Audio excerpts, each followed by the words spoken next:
On a dark and stormy night, a car lies wrecked in the city.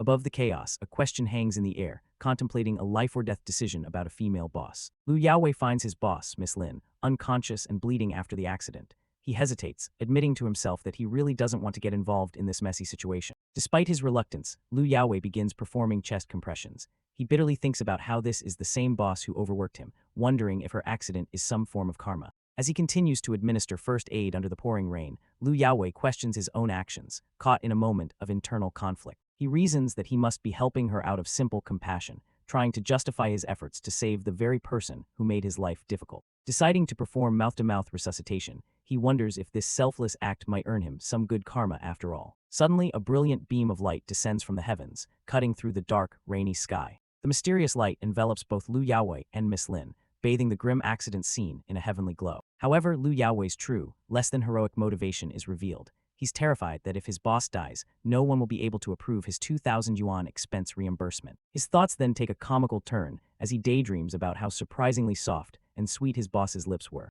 In that instant, Miss Lin's eyes snap open, revealing glowing golden irises that burn with an otherworldly intensity. With a fiery aura, she glares at a blushing Lu Yaowei and furiously asks him if he wants to die for his insolence. A system notification suddenly appears before a bewildered Lu Yaowei, congratulating him for acquiring the career shock system and shocking the Empress. He's utterly confused, wondering if he's hallucinating from overwork. Before he can process it, the woman who was once his boss has him in a leg lock, her voice dripping with menace as she begins to threaten him for his disrespect. From Lu Yaowei's perspective, he sees the woman looming over him, a terrifying and powerful figure completely different from the boss he knew. With a furious expression, the Empress declares that those who disrespect her shall face divine punishment, her eyes blazing with rage. Terrified and sweating, Lu Yaowei can only stammer, asking Miss Lin if she suffered a head injury and needs to go to the hospital, unable to comprehend her drastic change in personality. However, the Empress herself seems confused. She clutches her chest, wondering why she is suddenly unable to mobilize her true energy. Seeing his chance, Lu Yaowei tells her that since she doesn't seem to be injured,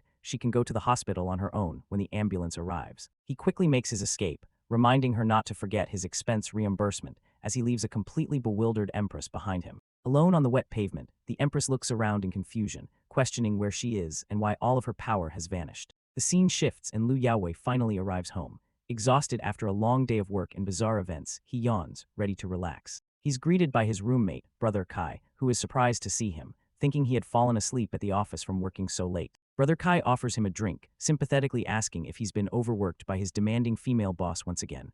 Lu Yaowei, lost in thought, simply tells him to forget it. His casual reply, however, is met with a look of pure shock from Brother Kai, who stares at him with wide, unbelieving eyes. The sound of a kin dropping echoes Brother Kai's shock, a result of the unexpected turn of events. Confused by his roommate's reaction, Lu Yaowei wonders what could possibly be wrong with him to elicit such surprise. The cause of the shock is revealed as the Empress, still in Miss Lin's body, stands in the doorway. She looks around the small apartment with disdain, calling it a mere cage, leaving both Lu Yaowei and Brother Kai speechless. Lu Yaowei is stunned to see his boss at his home, while Brother Kai chides him for bringing a girl home without any warning. The Empress addresses Lu Yaowei, stating she is puzzled and will allow him to explain his earlier offense to avoid punishment, leaving him utterly confused. Without another word, she grabs a startled Lu Yaowei, firmly telling him to come outside with her for a moment. Brother Kai completely misreads the tense situation. Seeing the Empress's torn stockings and aggressive demeanor, he smirks and assumes Lu Yaowei is engaged in some kind of intense role-playing. Now outside in a quiet park, Lu Yaowei protests, reminding Miss Lin that he is her subordinate and she can't keep taking up his rest time. The Empress simply notes that his way of speaking reminds her of one of her disciples. Under the full moon, she finally reveals her true identity. She declares herself the Empress of the Netherworld sect, a being who has cultivated for 3,000 years.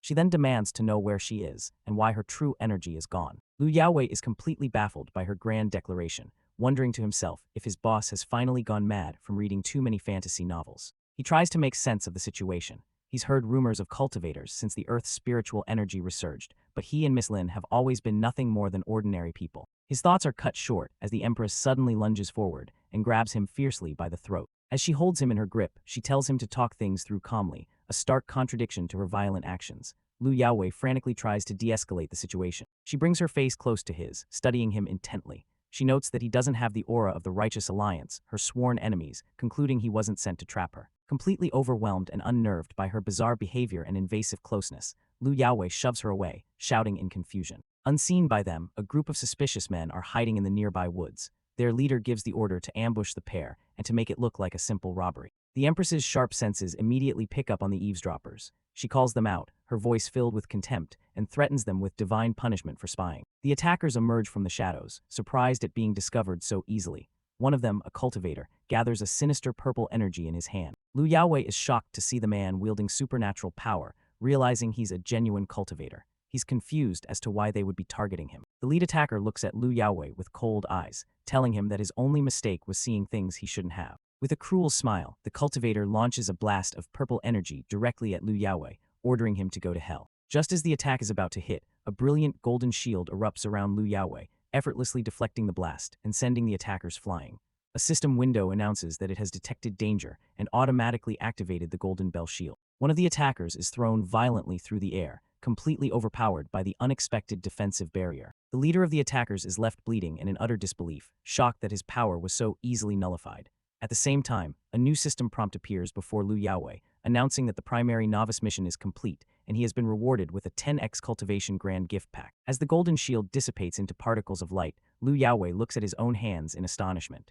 He questions the system's voice and the impossible defensive power he just unknowingly wielded. The Empress steps forward, addressing a stunned Lu Yaowei as her foolish disciple. She prepares to teach him a ruthless lesson: never let an enemy go, as it's the same as digging your own grave. She scoffs at the defeated attackers, referring to them as mere ants. She demonstrates her lesson with a powerful, swift kick, taking matters into her own hands. The kick connects with brutal force, sending one of the attackers flying and showcasing her incredible physical power. With her enemies dispatched, the Empress stands confidently, stating that to deal with such weaklings, her physical strength alone is more than enough. Watching her display of power, Lu Yaowei finally has his moment of realization. The so-called shock system he obtained is undeniably real. He fully accepts that the imposing woman standing before him is no longer Miss Lin. She truly is a powerful, otherworldly empress. Back at his apartment, Lu Yaowei checks his phone to find messages from his roommate, Brother Kai. Kai has decided to stay at an internet cafe for the night to give them privacy, warning him about the neighbors and expressing his disbelief that Lu Yaowei could land such a beautiful woman. Lu Yaowei can only manage a weary, wry smile, thinking to himself that he also wishes this unbelievable situation wasn't true. Putting his own disbelief aside, he calmly invites the Empress into his home, suggesting they try to figure out their shared predicament. As she enters, he scratches his head sheepishly, apologizing for the messy state of his apartment. The Empress dismisses his apology, stating that she isn't concerned with such trivial matters. However, she adds with a hint of pride that her own disciples are overly strict about cleanliness. While getting a drink from the fridge, Lu Yaowei summarizes his understanding of the events. She is an empress who has traveled to his world and taken possession of the body of his boss, Lin Maio. She confirms his assessment, explaining that she was in the midst of a critical tribulation to reach the next realm when she was ambushed by the Righteous Alliance, which resulted in her losing her power and ending up here. Lu Yaowei focuses on the name she keeps mentioning, asking for clarification about the Righteous Alliance, confirming that they are her enemies. The Empress scoffs in disgust, crossing her legs as she dismisses the Righteous Alliance as nothing more than a bunch of hypocrites. Her eyes begin to glow with a menacing purple light as she declares that if the Righteous Alliance wants a fight, she will show them a world drowned in blood and littered with corpses. As the Empress stews in her vengeful thoughts, Lu Yaowei thinks to himself that in his world, the leader of a demon sect would simply be considered the leader of a terrorist organization. He hands her a can of soda, attempting to bring her back to reality by warning her that this world is different and operates under its own set of laws. Deciding that showing is better than telling, Lu Yaowei picks up the TV remote, telling her it's best if she sees for herself. He turns on the television to an anime, trying to explain that his world also has concepts like magic, witchcraft, and advanced weapons, as a giant robot appears on screen. The Empress stares at the screen with a blank, questioning look, completely baffled by the flashing images. The channel flips again, this time to a colorful magical girl, adding to her confusion about this strange new world. The Empress stares in shock, her powerful worldview completely shaken by the fantastical and chaotic imagery of modern entertainment. As scenes of cosmic destruction fill the screen, Lu Yaowei explains that in this world, such power is commonplace in fiction, a concept that begins to intrigue the dumbfounded Empress. Intrigued by the fantastical display, the Empress asks if such a strange path to power truly exists. Lu Yaowei looks on with a smug smile, knowing he has finally gotten through to her. Lu Yaowei confirms her fears, explaining that no matter how powerful her personal cultivation is, it cannot withstand the combined forces of this new world. He sternly warns her to refrain from hurting people, as the consequences would be severe. The Empress rises, unimpressed. She comments that the spiritual energy in this world is so weak, it's unlikely that any truly great cultivation masters could emerge here anyway. In a flash, she appears right in front of Lu Yaowei and taps him on the forehead, startling him with her incredible speed. With her fingers glowing with a faint light, she looks at him intently and declares that despite the world's weak energy, his personal aptitude for cultivation is among the very best she has ever seen. In Lu Yaowei's apartment, the demonic empress, now inhabiting the body of his boss Miss Lin, inspects him closely. Lu Yaowei, feeling her touch, blushes and wonders if his aptitude has been enhanced by the mysterious shock system he just acquired. Miss Lin withdraws her hand, looking at him with a hint of disappointment. She remarks that in her world, his potential would have allowed him to reach the spirit refining level in just 300 years, calling it a pity. Suddenly, a phone starts vibrating on the table, breaking the strange atmosphere in the room. Lu Yaowei picks it up, sighing to himself. He thinks about his miserable life as a struggling worker just trying to make some money. He looks at the screen and sees a barrage of angry messages from his superior. The messages are berating him for not responding at midnight and threatening to fire him if a bug isn't fixed by the morning. Lu Yaowei grits his teeth in frustration, muttering to himself about the constant pressure and wishing he could be an AI that doesn't need rest. Miss Lin, still in her tattered clothes from the accident, approaches him. She observes his distress and comments that working late into the night is no different from hard labor. Gazing out the window, she casually recounts a story from her past about how she once dismembered an official for mistreating the families of laborers. Lu Yaowei is taken aback by her nonchalant attitude towards murder, questioning how she can talk about killing so casually. As she explains that the Righteous Alliance used that incident as an excuse to hunt her down, Lu Yaowei tries to interrupt, completely bewildered by the conversation. Miss Lin just smiles, boasting that she didn't care because those old fools couldn't defeat her anyway, showing off her immense confidence. Hearing her side of the story, Lu Yaowei begins to change his perception of her, realizing she might not be the indiscriminate demon he initially thought. In a moment of levity, he labels her a dystopian warrior, a modern term that leaves the ancient empress utterly confused. Changing the subject, Miss Lin asks if his phone still works, noting that the device seems to be very important in this new world. She muses on how essential the phone is for daily life here,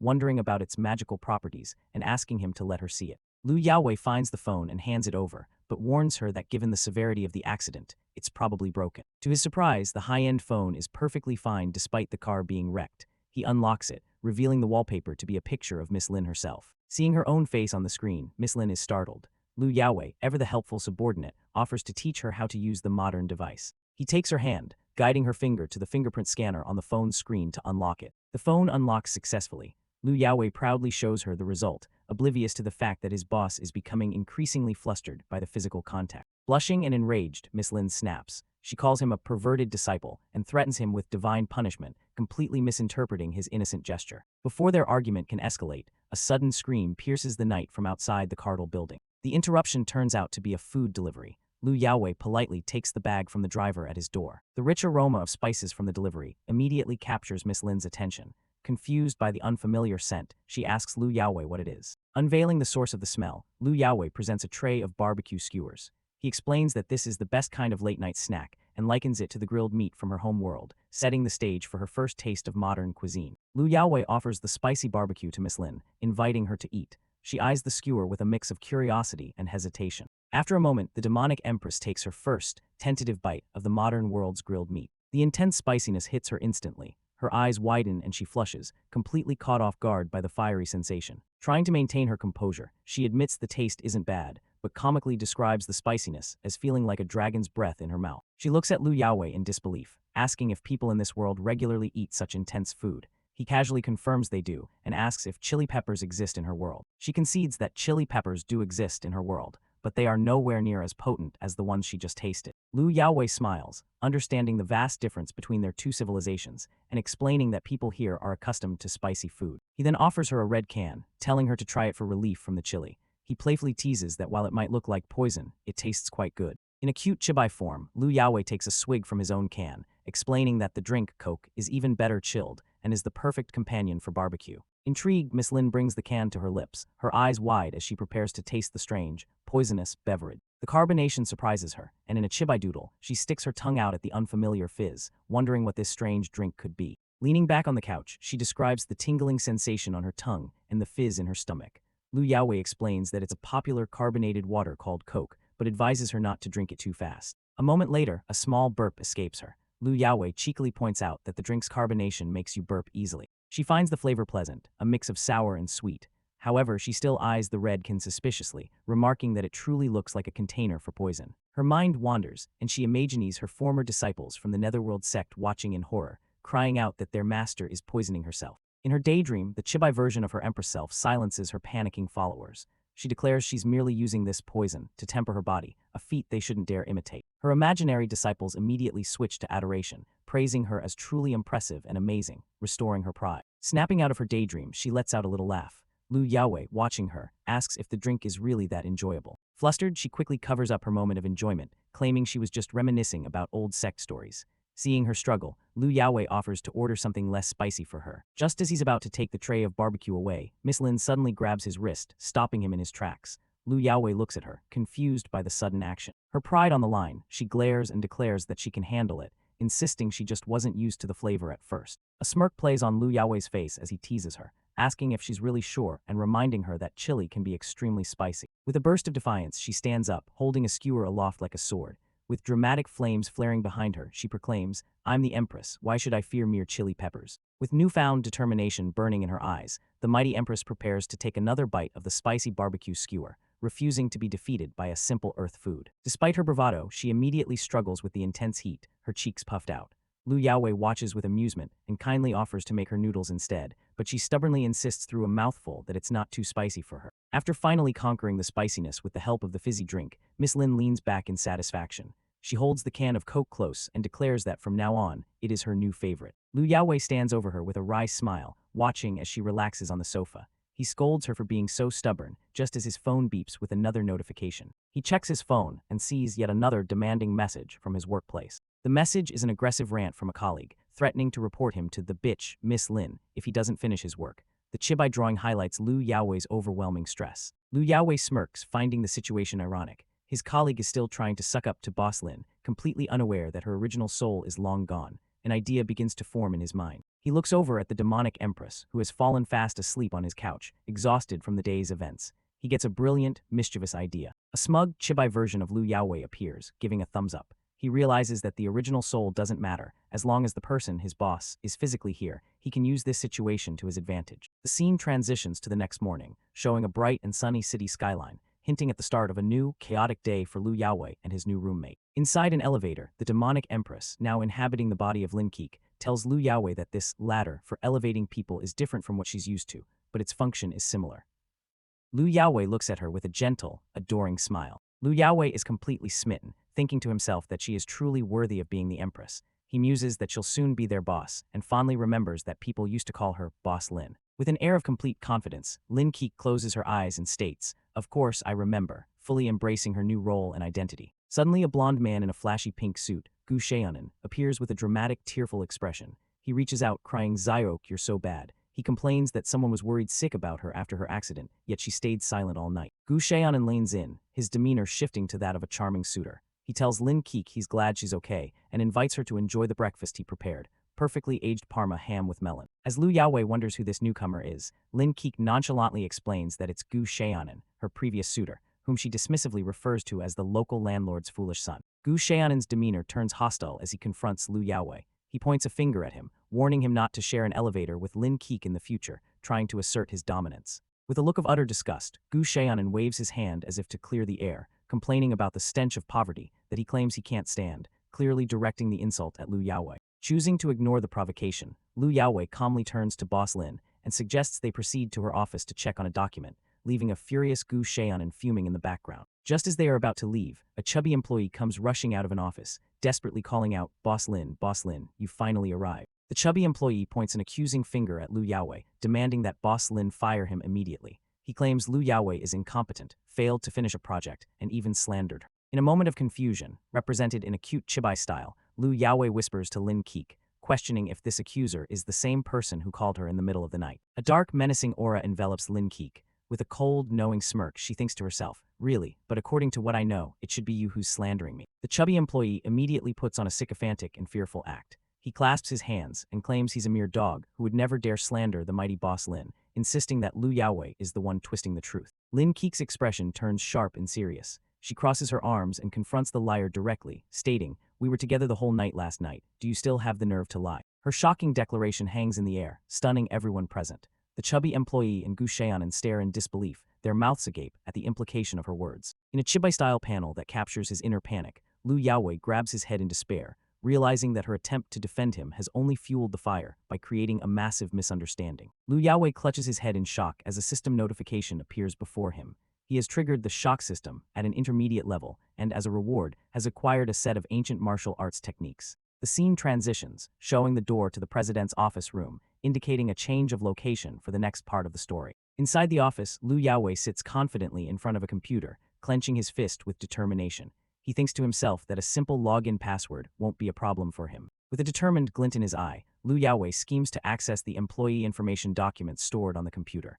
His goal is to find out where Lin Keek lives so he can continue to help her. Meanwhile, Lin Keek sits on the sofa, observing him. She questions his motives, asking why he's going to so much trouble to help her, especially since she knows her body's previous owner wasn't very kind to him. Liu Yaowei gives a righteous-sounding excuse, claiming with a smile that he's a good socialist youth who is always ready to help others. His thoughts, however, reveal a more playful dynamic of an emperor commanding his subordinate. As he types, Liu Yaowei starts eating the breakfast Gu Xiaonan had brought, thinking about getting his reimbursement and the satisfaction of seeing the chubby employee face consequences for his actions. He then turns to Lin Keek to offer a more serious explanation for his help, reminding her that if he were to leave her alone, the dangerous people from the TV news last night would surely capture her.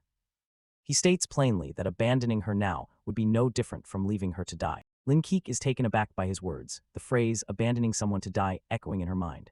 She pictures the scene from the TV show, with a sinister-looking man in a fedora directing his goons to capture her, finally understanding the gravity of her situation. While she processes the danger, Liu Yaowei casually takes a bite of the breakfast prepared by his rival. He comments aloud, "It's quite delicious. No wonder it's top-quality food prepared by young Master Gu." Holding the plate, Liu Yaowei turns to Lin Keek, who looks startled, and offers her a bite, asking, "Want to try some?" Lin Keek has a comically terrified reaction to the food. A chibi version of herself appears, blushing and panicking as she thinks, This red one should be very spicy, right?" Her body recoils in fear. She throws herself onto the sofa, vehemently refusing his offer. "No, I don't want to try." Liu Yaowei looks on, amused, and tells her, "It's not spicy at all, you know once you tried it." Later, Liu Yaowei and a composed Lin Keek walk out of the office, their business apparently concluded for the day. They come across the chubby employee, who is being punished. He has a sign that says "Sinner" hanging from his neck and is struggling to hold 2 heavy buckets of water, with another balanced on his head.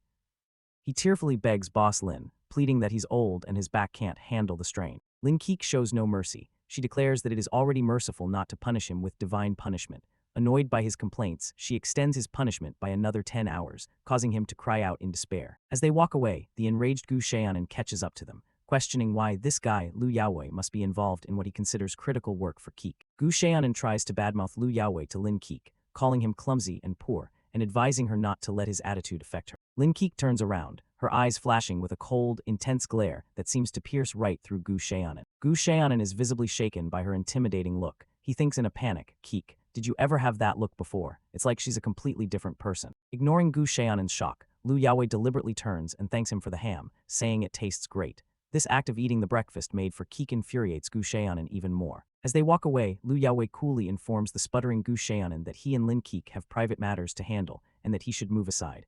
Gu Xiaonan is left speechless, stammering about what private matters they could possibly have. Liu Yaowei thoughtfully analyzes the situation, realizing that this level of taunting behavior isn't enough to trigger his shock system. He makes a mental note to try a different approach next time to gain more power. Left behind and utterly humiliated, Gu Xiaonan clenches his fists in fury. He snarls, "Liu Yaowei, you better be prepared for the consequences," vowing to get his revenge. The scene shifts and Liu Yaowei brings Lin Keek to her home, a grand, luxurious mansion in the upscale Shanshui neighborhood. At the front door, Lin Keek uses the fingerprint lock. Liu Yaowei is impressed, commenting, "Oh, you know how to open the fingerprint lock without me telling you. Truly worthy of the Empress." As the door opens, Lin Keek simply replies with an air of superiority, "That's natural," while Liu Yaowei smiles warmly behind her. They step into a lavishly decorated living room. Liu Yaowei remarks that Boss Lin's home is as luxurious as expected and tells her he will first show her how to use some household items. He starts with the kitchen, explaining that it requires both fire and electricity, and that he will teach her how to use the appliances later. Lin Keek, with the pride of an empress who has never had to perform manual labor, dismisses his offer entirely. "No need," she says, tossing her hair back. "I've never cooked before." Next, Liu Yaowei shows her the modern bathroom. He explains it's for personal needs and bathing. The concept is foreign to Lin Keek, who wonders why her current body needs to do those things in the same place, finding it odd. Liu Yaowei reassures her that it's normal. He points to the flush mechanism, explaining, "This is called a toilet, which flushes and deodorizes. You just press this button." Next, he shows her the shower, giving a thumbs up as he demonstrates how to adjust the hot and cold water.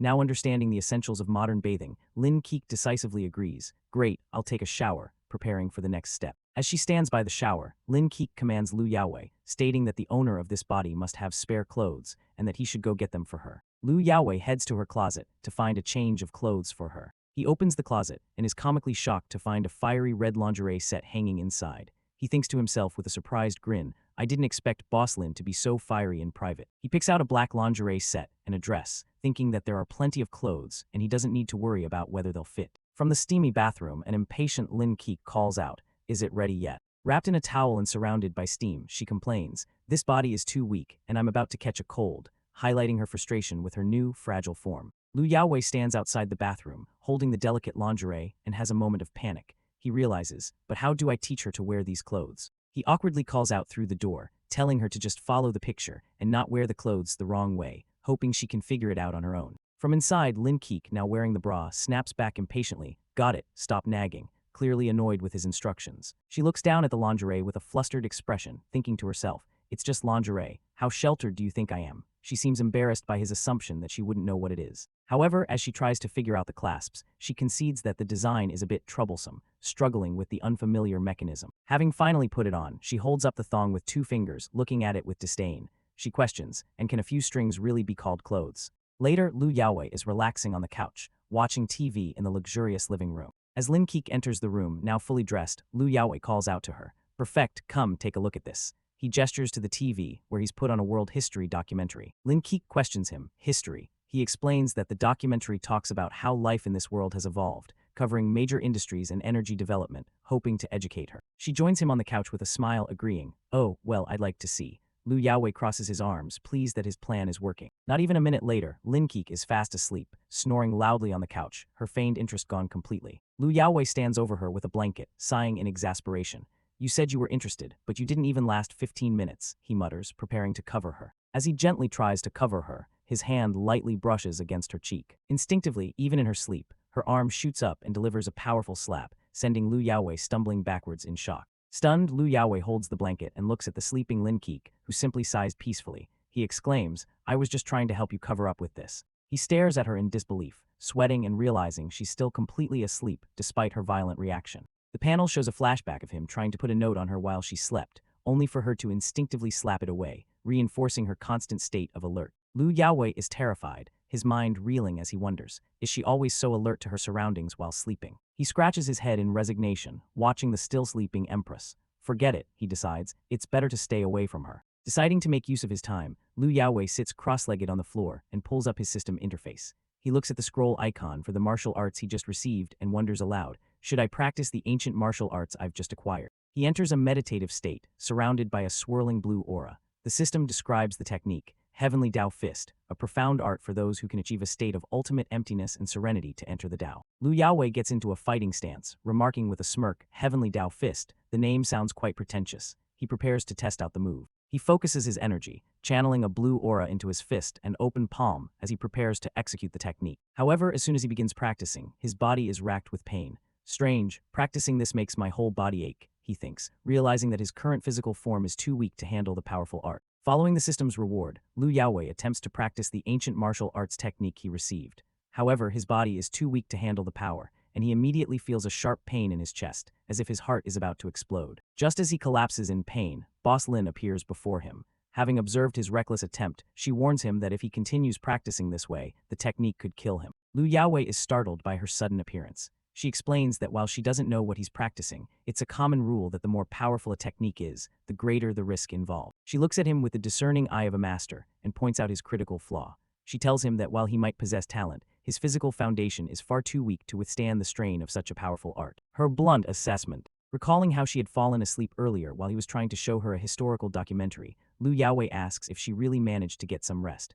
Boss Lin stretches, feeling refreshed, and confirms she slept for a bit and is now full of energy. Lu Yaowei is left dumbfounded, wondering what kind of normal person acts the way she did while sleeping, referring to how she instinctively slapped him when he tried to cover her with a blanket. His thoughts are interrupted by a work call. It's manager Zheng asking for a file. Lu Yaowei promises to send it, noting the pressure from their client. However, his colleague on the phone tells him not to worry about work and to just focus on accompanying Boss Lin. Lu Yaowei realizes he nearly forgot his main task. Ready to head back to the office, Lu Yaowei informs Boss Lin he has to leave for work. She questions why he's bothering with such tedious tasks when he has her, a powerful being, by his side. Lu Yaowei puts on a confident smile, quoting a famous line, "With great power comes great responsibility." He declares he's going to teach his overbearing colleagues a lesson now that he has the chance. As he cheerfully heads out the door, Boss Lin watches him go, musing to herself why some people choose to make life harder for themselves. Just as he's about to leave, Boss Lin suddenly calls him back. Confused, Lu Yaowei turns around, wondering what she wants now. She simply repeats her command, "Just come here," leaving him no room to argue.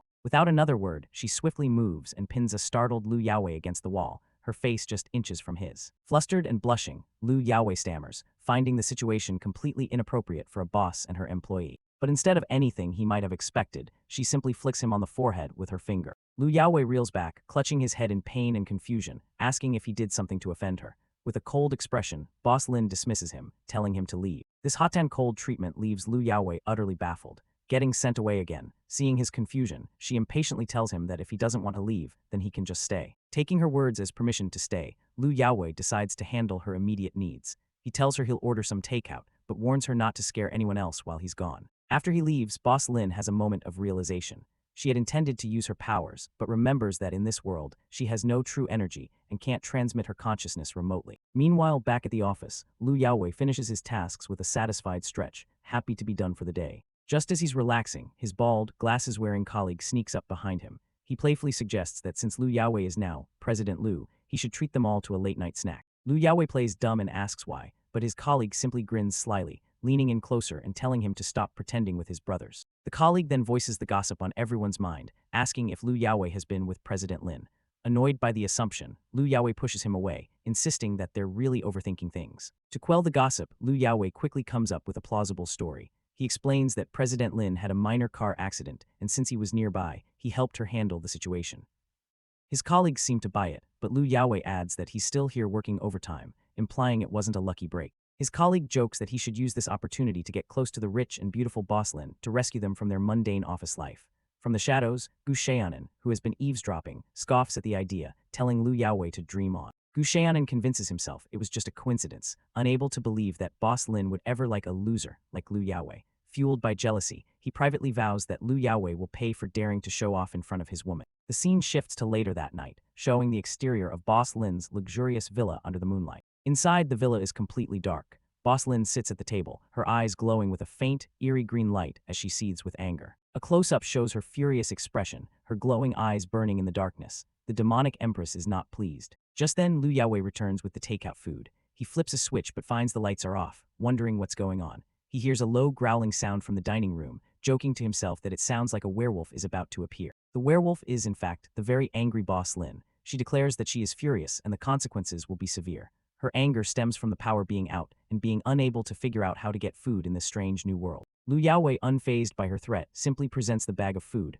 "What's the matter?" he asks calmly. "Let's eat some wontons first." Like a switch being flipped, her imperial anger vanishes at the sight of food. She transforms into an excited chibai form, demanding he should have brought the food out sooner if he had it. All her previous anger is forgotten as she enjoys the meal, letting out a sigh of pure satisfaction. However, she still finds something to complain about, asking why her portion has no chili and is so tasteless. Lu Yaowei explains with a chuckle that it's better to keep wontons light. As he throws away the empty container, Lu Yaowei mutters that she's the epitome of someone who loves both playing and eating.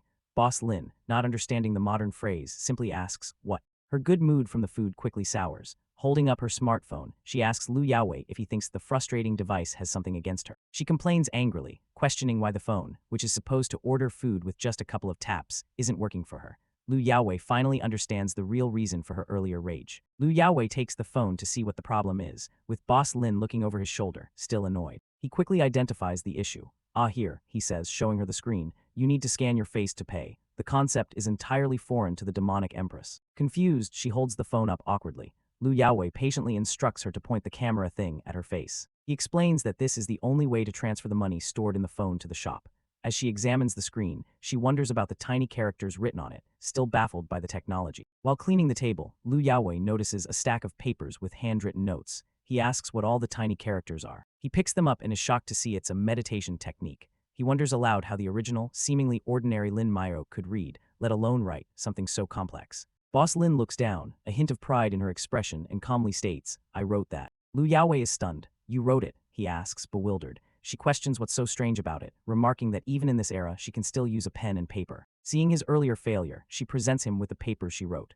She explains that it is a fundamental meditation breathing method that integrates body, energy, essence, and soul, designed to help strengthen his body and focus his mind. This, she explains, is the proper foundation. She tells him that once his meridians are unblocked and his body is conditioned through this practice, he'll finally have the strength required to handle the advanced martial arts techniques he so recklessly tried to use earlier. Liu Yaowei is taken aback, blushing as he holds the stack of papers. He thinks to himself that this is the first time a girl has ever given him a note, let alone such a thick one. His hopeful daydream is cut short when Boss Lin leans in with a sly smile, stating that her help, of course, comes with conditions. Liu Yaowei immediately gets defensive, declaring that he sells his skills and effort, not his body. She ignores his outburst and gets down to business. Since he has accepted her method, he must practice it according to her rules. She doesn't care if he's naturally talented or just hardworking. With a burst of her Empress aura, she gives him an ultimatum. He must master the first chapter within 3 weeks. She warns him that she never keeps slackers around, her powerful presence looming over him. Terrified by her demonic demeanor, a chibi version of Liu Yaowei mentally cries out to his mom, thinking he just saw a real demon. Trying to gauge the difficulty, Liu Yaowei nervously asks how long her disciples usually take to practice the first chapter. She casually replies that it takes them about 4 weeks. She then adds that since she has deemed him exceptionally talented, finishing a week earlier shouldn't be a problem for him, putting the pressure on. Undeterred, Liu Yaowei sits down and begins to study the technique. He reads the instructions on how to manage his qi, guard against dangers, and move according to his pulse. Following the text, he closes his eyes and enters a state of meditation. A blue aura of energy begins to flow smoothly around him as he harmonizes his body and spirit, seeking the true nature of the practice. While he practices, Boss Lin sits comfortably on the table, enjoying some snacks she found. She notes the fresh and sweet taste, completely relaxed. Seeing him so focused, she absent-mindedly tells him he should eat first and that there's no rush, not yet realizing what's about to happen. Liu Yaowei takes a deep breath and then exhales slowly. As the air leaves his lungs, he feels his body suddenly become much lighter, a sign that the energy is circulating properly. Boss Lin drops her snack in shock. She stares at him in disbelief, exclaiming that he managed to master the entire first chapter within just a few breaths, a feat that takes her other disciples weeks. Liu Yaowei looks at his hands, completely unaware of the magnitude of his achievement. "What have I mastered?" he asks, confused by her sudden outburst. She explains that by successfully drawing energy into his body, he has already mastered the basics of body refining. To confirm, she tells him to take another deep breath and try again. He does as she says, closing his eyes and taking another focused breath. The effect is instantaneous and immense. A powerful torrent of spiritual energy flows towards him from all directions, drawn to him like a vortex. The sheer scale of the phenomenon leaves the demonic Empress utterly stunned. She realizes that the spiritual energy within a radius of dozens of kilometers is being attracted to him. "What kind of monstrous talent do you have?" she yells in astonishment. His incredible feat triggers the system once again. A prompt appears before him, announcing that he has shocked Empress Lin Myok, unlocking the Familiarity Breeds achievement and receiving an upgraded reward, the skill Instant Step. Liu Yaowei processes the new information. He realizes the system triggered again, and this time with an achievement reward. He figures that once someone is shocked by him, their expectations will rise, making it harder to shock them again in the future. This realization leads him to a comical daydream where he imagines Boss Lin as a sheep. He thinks to himself that there's only so much wool he can gather from one sheep, and that he'll need to find a few more sheep to shock for more rewards. His quiet giggling catches Boss Lin's attention, and she asks him what he's so happy about. He quickly straightens up, brushing it off by saying he was just imagining the day he becomes a peerless master. Feeling confident, he smoothly asks, "Does Empress have any other instructions? If not, I'll go back and practice." She perks up and says, "Yes, and it's very important." Liu Yaowei leans in, anticipating what crucial piece of cultivation wisdom she is about to impart. But her very important matter is just another complaint about modern life. With a pout, she demands to know why there is no Coke in the house and where her takeout went, her tone suggesting this is the real crisis of the evening. Liu Yaowei is left completely speechless by her abrupt shift in priorities. After all the talk of cultivation and monstrous talent, her most pressing concern is a missing soda. Deciding it's safer for everyone involved, Liu Yaowei heads to the fridge to get her a drink himself. He mutters that teaching her how to order groceries late at night is too risky. He's afraid a frustrated Empress might cause some serious trouble for the delivery guy. Continuing from the last chapter, Ling Myok is at home, chugging down a can of soda with a thirsty gulp. She leans back on the couch, stretching her legs out and sighing in satisfaction, feeling much better after quenching her thirst. Just then, Liu Yaowei approaches with a serious expression, telling her there's one more thing he needs to remind her of. Ling Myok, in her ancient Empress mindset, begins to lecture him. She advises him to be more practical, warning that she has seen many prodigies fall due to blind arrogance and that there are always mountains beyond mountains.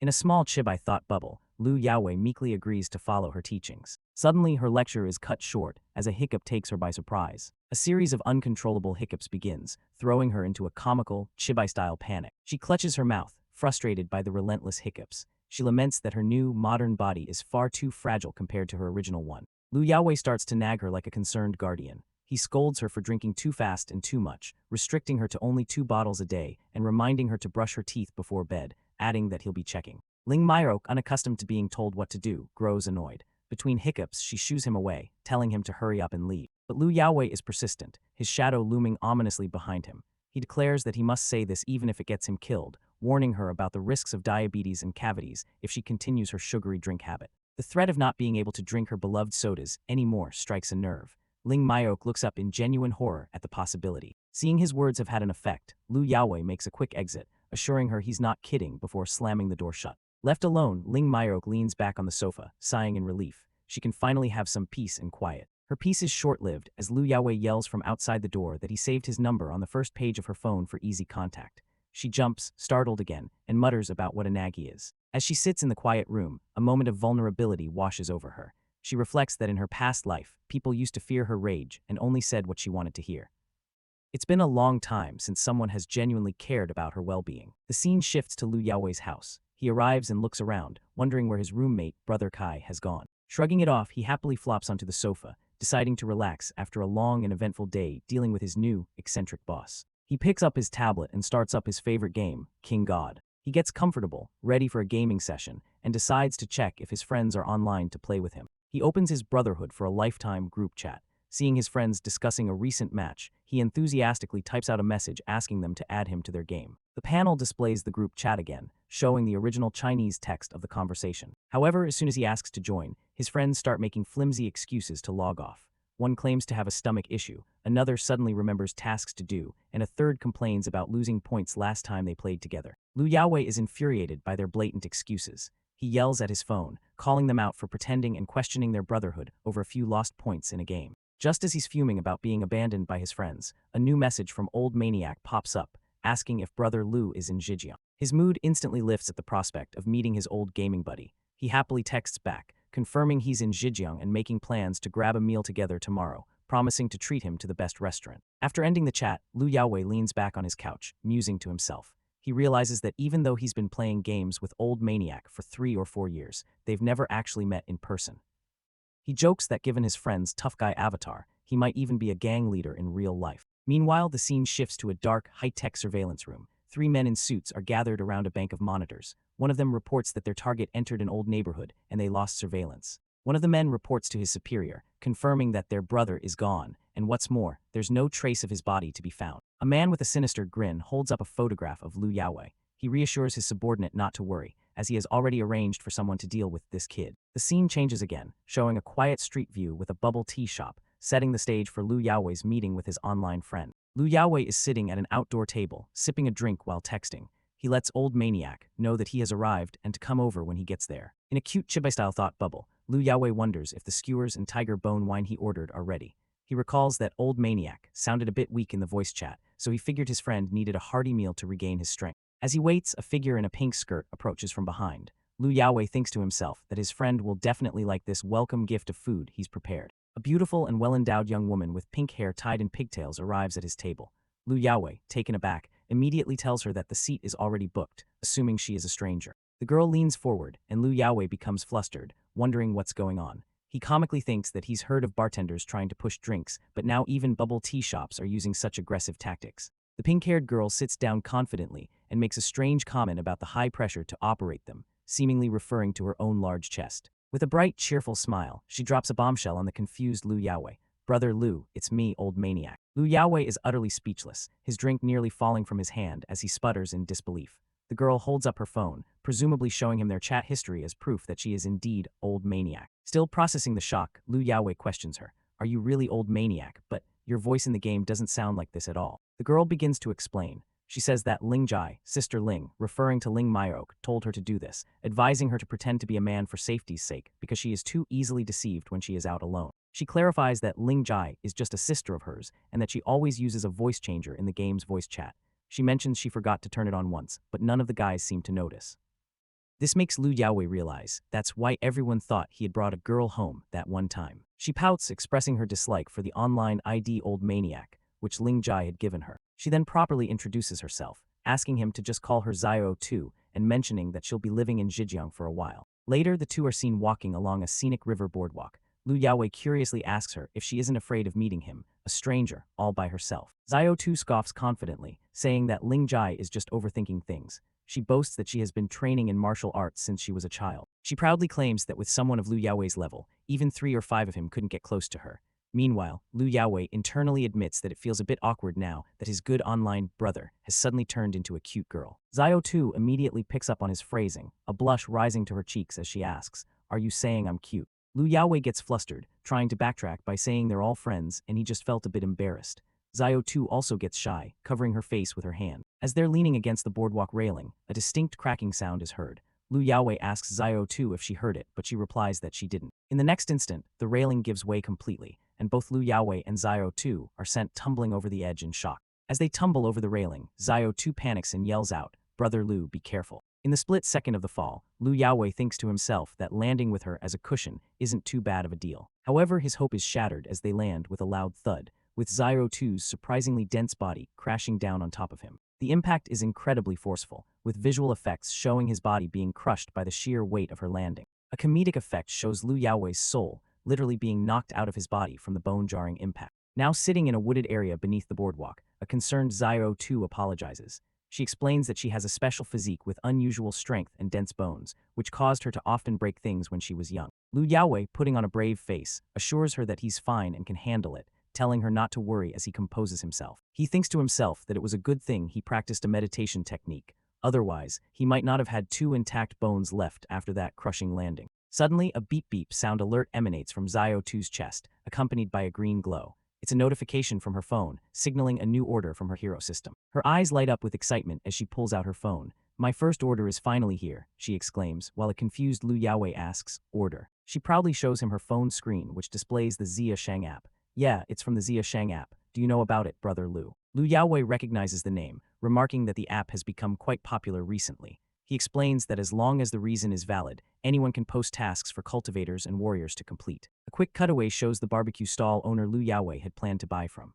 The owner explains to a customer that he has already placed an order on the Zia Sheng app for the exotic lamb skewers and tiger bone, telling him to just wait for a good feast. Back in the present, Lu Yaowei finishes his explanation, stating that task acceptors get a corresponding reward.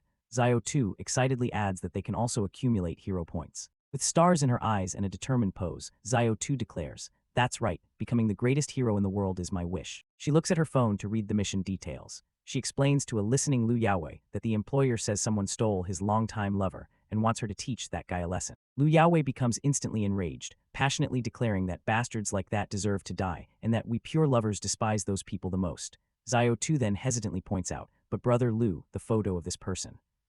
Why does he look a bit like you?" She holds up the phone and Lu Yaowei is stunned into silence. The screen clearly shows a picture of him, marked as the target. Before he can even react, Xiao Tu, fired up for her first mission, immediately launches a powerful spinning kick straight at his head. Lu Yaowei frantically backs away, pleading with her to calm down and insisting there's no way he could have done such a thing. He argues that heroes can't act without evidence.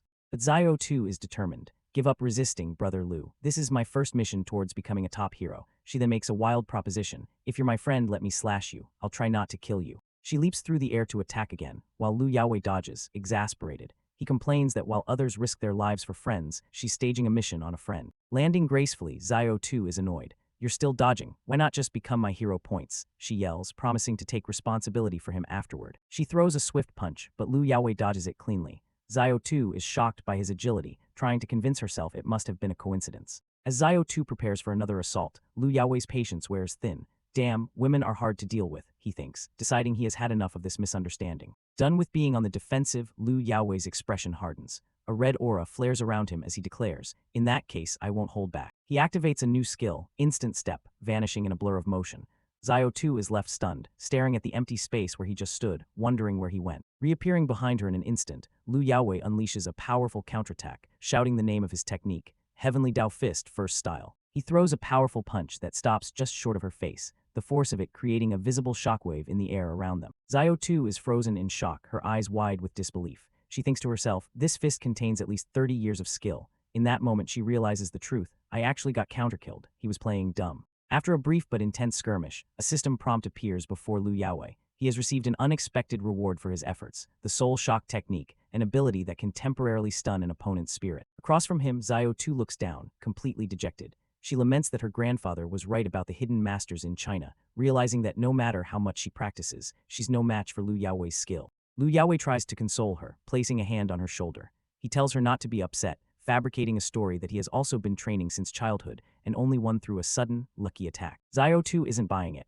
With a suspicious glance, she points out that for someone who supposedly practiced since childhood, his movements seemed completely unfamiliar. She declares that she doesn't believe him. Suddenly, a comical and menacing image of Xiao Tu with glowing red eyes appears in Liu Yaowei's imagination, demanding to check him as he cowers like a small child. Back in reality, her playful threat becomes real. She lunges at a startled Liu Yaowei, declaring that she's going to check his body for the calluses and marks of a lifelong practitioner. As she aggressively tries to pull his shirt open, a panicked Liu Yaowei shouts for her to stop. Cornered, he gives in and yells that he'll tell her the truth. Now sitting on the ground after the scuffle, Xiao Tu is stunned to hear Liu Yaowei's confession.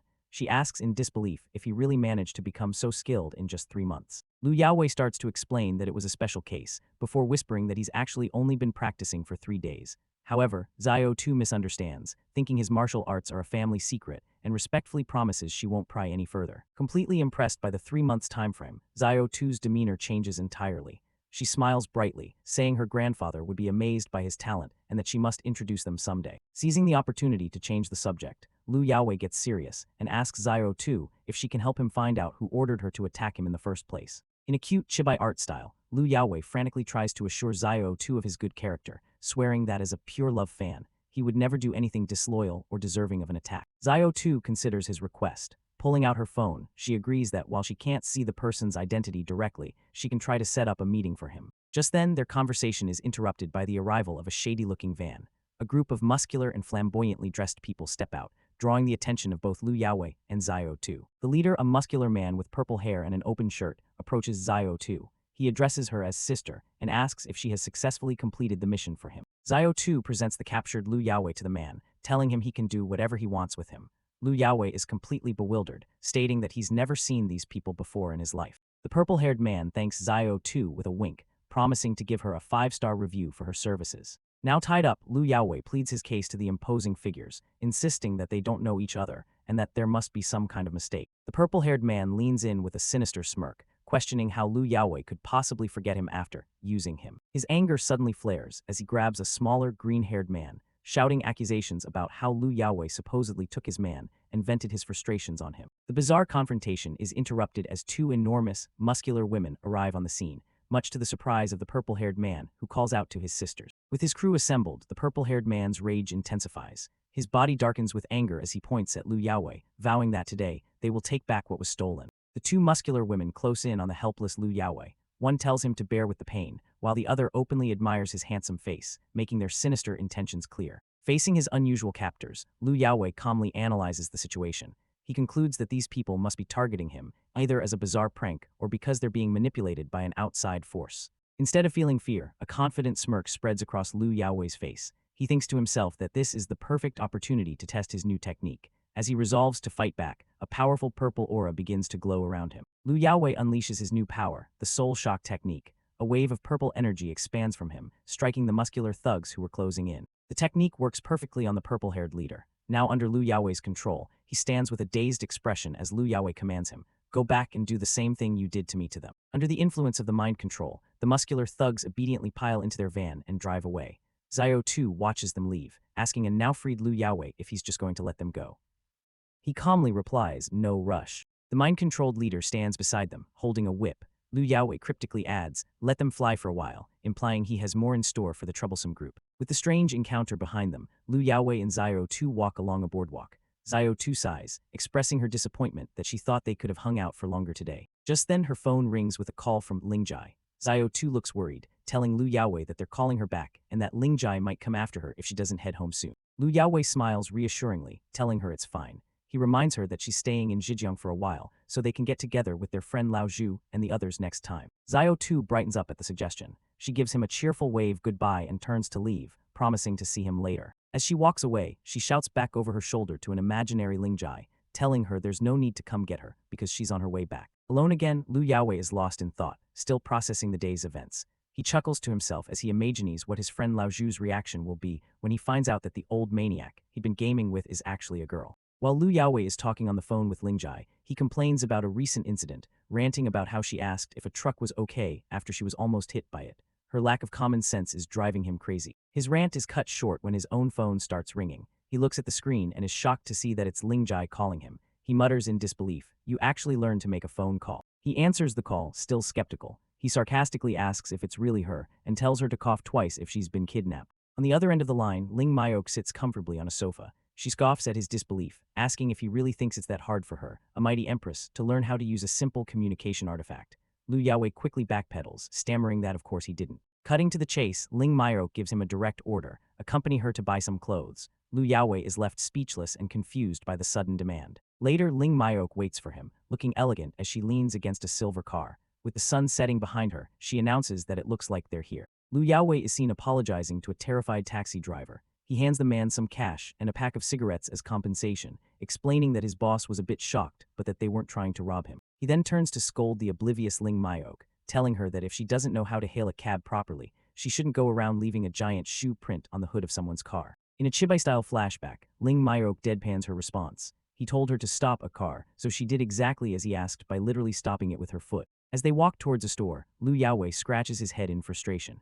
He asks why she suddenly needs to buy clothes, pointing out that there are already 2 boxes of them in the closet. Inside the store, Ling Myok looks through a rack of clothes. She retorts coolly, asking if he seriously expects her to wear someone else's clothes forever. An eager salesperson immediately approaches them. Spotting an opportunity, she addresses Lu Yaowei directly, asking if he is there to buy clothes for his girlfriend and promoting their new high-quality items. Lu Yaowei internally analyzes the situation. He recognizes the salesperson's smart tactic of targeting the man, which makes it more embarrassing to refuse higher prices. To sidestep the sales pitch, Lu Yaowei cheekily directs the salesperson to Ling Myok. He announces that she's the one with the money and the final decision, clarifying his role is simply to be the bag carrier. His public declaration immediately draws scorn from 2 nearby shoppers. They exchange condescending looks, with one dismissing him as just a bag carrier, and the other smugly remarking that it makes sense a man that poor couldn't possibly have such a stunning girlfriend. Undeterred, the salesperson turns her attention to Ling Myok, holding up a simple, relaxed outfit and suggesting it for a comfortable and casual look. She then smoothly transitions to a more expensive-looking item, a Chanel-inspired jacket, flattering Ling Myok by saying that judging by her elegant figure and aura, she's one of the few who could pull off such a style. Ling Myok is completely lost. She turns to Lu Yaowei, whispering in confusion about what the salesperson means by wind and style. Lu Yaowei patiently explains the modern concept to her, clarifying that the salesperson is just referring to different styles of clothing for different occasions, like formal events versus casual home wear. Understanding dawns on Ling Myok's face. Her eyes light up as she finally grasps the simple concept, saying, "I see." Having understood, Ling Myok confidently turns to the salesperson and, much to Lu Yaowei's horror, asks if they have any speed outfits. The salesperson and the gawking customers are left in stunned silence by the inappropriate request, their jaws dropping in unison. Lu Yaowei facepalms in utter embarrassment. He realizes she must have seen something on his computer and is now asking about it publicly, mentally cursing himself for not setting up a separate account for her. Thinking fast, Lu Yaowei tries to cover for her blunder, frantically explaining in a chibi-style cutaway that she's just been into classical heroine stories and wants something that looks powerful. He then comically scolds himself for spouting such nonsense. Ling Myok, oblivious to the double meaning, simply states that if they don't have the outfit, it's fine, but if they do, she would like to give it a try. The 2 onlookers are completely floored by the exchange. They realize this isn't just an act, questioning what is happening and whether they've been unknowingly dragged into some bizarre play. Lu Yaowei steps in to clarify, explaining with a strained smile that she is going to attend a dinner party and needs a more appropriate recommendation. Snapping out of her confusion, the salesperson eagerly agrees, immediately understanding the request for formal evening wear. In the changing room, Ling Myok begins to undress, taking off her modern white shirt to try on the new outfit. Outside, Lu Yaowei waits with the salesperson as a hand pulls back the curtain of the changing room. The moment the curtain opens, everyone is left breathless. The salesperson clasps her hands in awe, and even the rude onlooker from before is stunned into silence by the beautiful sight. Ling Myok emerges, looking absolutely stunning in an elegant black and gold traditional dress that perfectly accentuates her figure. She strikes a pose, commenting that the outfit is quite similar to the clothes she used to wear in her old world,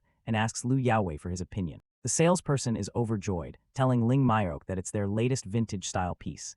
She admits she was worried it might be too flashy, but it suits her perfectly. Ling Myo gazes at her reflection in the mirror, a flicker of her old, powerful self reflected in her eyes. Admiring her regal appearance, she makes a decisive choice. "I'll buy it then," she declares to her reflection. Having made her decision, she turns to Lu Yaowei. She asks the salesperson if they have clothes in his size and instructs them to get a set for him as well. Lu Yaowei is taken aback by the sudden offer, pointing to himself in surprise, while the salesperson quickly assures Ling Myok that she will get right on it. A moment later, Lu Yaowei steps out of the changing room, looking completely transformed in a well-fitted black suit and tie. Ling Myok looks him over with an approving gaze. Satisfied with his new appearance, she crosses her arms and declares that it's time to go and settle the bill, leaving Lu Yaowei to wonder about the reason for all this. Still processing the fact that she's buying him a suit, Lu Yaowei asks why he is being included in the shopping spree. Ling Myok reveals the reason for the sudden preparations. She holds up her phone, explaining that the grandmother of the body she inhabits, Lin Myok, has sent a message asking her to attend a family banquet in a few days.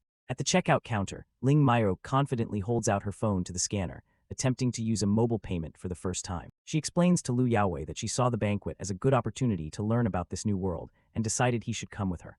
Understanding her reasoning, he smiles and happily accepts the new suit as a gift. However, the payment is declined. The salesperson looks up from her screen with a worried expression, informing them that the payment failed due to an insufficient balance. The news comes as a complete shock to both of them. Ling Myok stares at her phone, unable to comprehend the situation, while Lu Yaowei mutters in disbelief that Lin Myok's account should have more than enough money. Continuing from where they left off, Lu Yaowei, escorting the Empress, Miss Lin, decisively tells the sales associate that he'll be the one paying for her expensive new dress. He tries to convince himself that the purchase was worth it, even if it means he'll have to live on a tight budget for the next 2 months. But his resolve shatters the moment the cashier announces the total, a staggering 38,888 yuan. The shock is so immense that Lu Yaowei comically spits blood. Still reeling from the price, he weakly declines the offer to sign up for loyalty points, completely defeated. After the costly shopping trip, Miss Lin casually sips on a modern beverage she's acquired. However, true to her ancient palate, she complains that the drink is merely sweet with no real depth,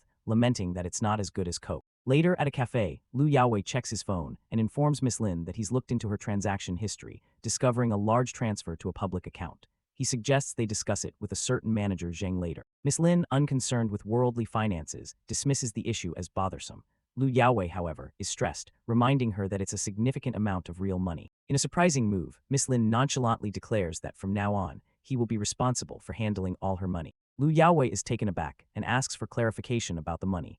Miss Lin confirms her decision, stating that her money is now effectively his money. Lu Yaowei's mind immediately fills with blissful images of being showered in wealth, a blush creeping onto his face as he processes this new reality. Leaning forward with an empress's authority, Miss Lin reminds him that this new arrangement comes with a condition. He will always belong to her, and there's no escaping that. Flustered by her declaration of ownership, Lu Yaowei awkwardly clears his throat, trying to bring the conversation back to a professional level by stating the matter needs clear verification. Suddenly, Miss Lin's demeanor shifts. Her senses pick up on a subtle change in their surroundings, and she remarks that the people who were watching them have disappeared, noting that they're sharper than she initially thought. Lu Yaowei, who hadn't noticed a thing, asks what she means. Miss Lin explains that she'd felt a faint presence earlier but had dismissed it as her imagination. She gives him a playful wink, complimenting his good instincts despite his obliviousness. Declaring herself tired, she tells him to take care of the rest of the day's matters himself. Elsewhere, a group of conspirators is in disarray. A bald man furiously yells into his phone, questioning his superior why their plan was suddenly cancelled when they were on the verge of success.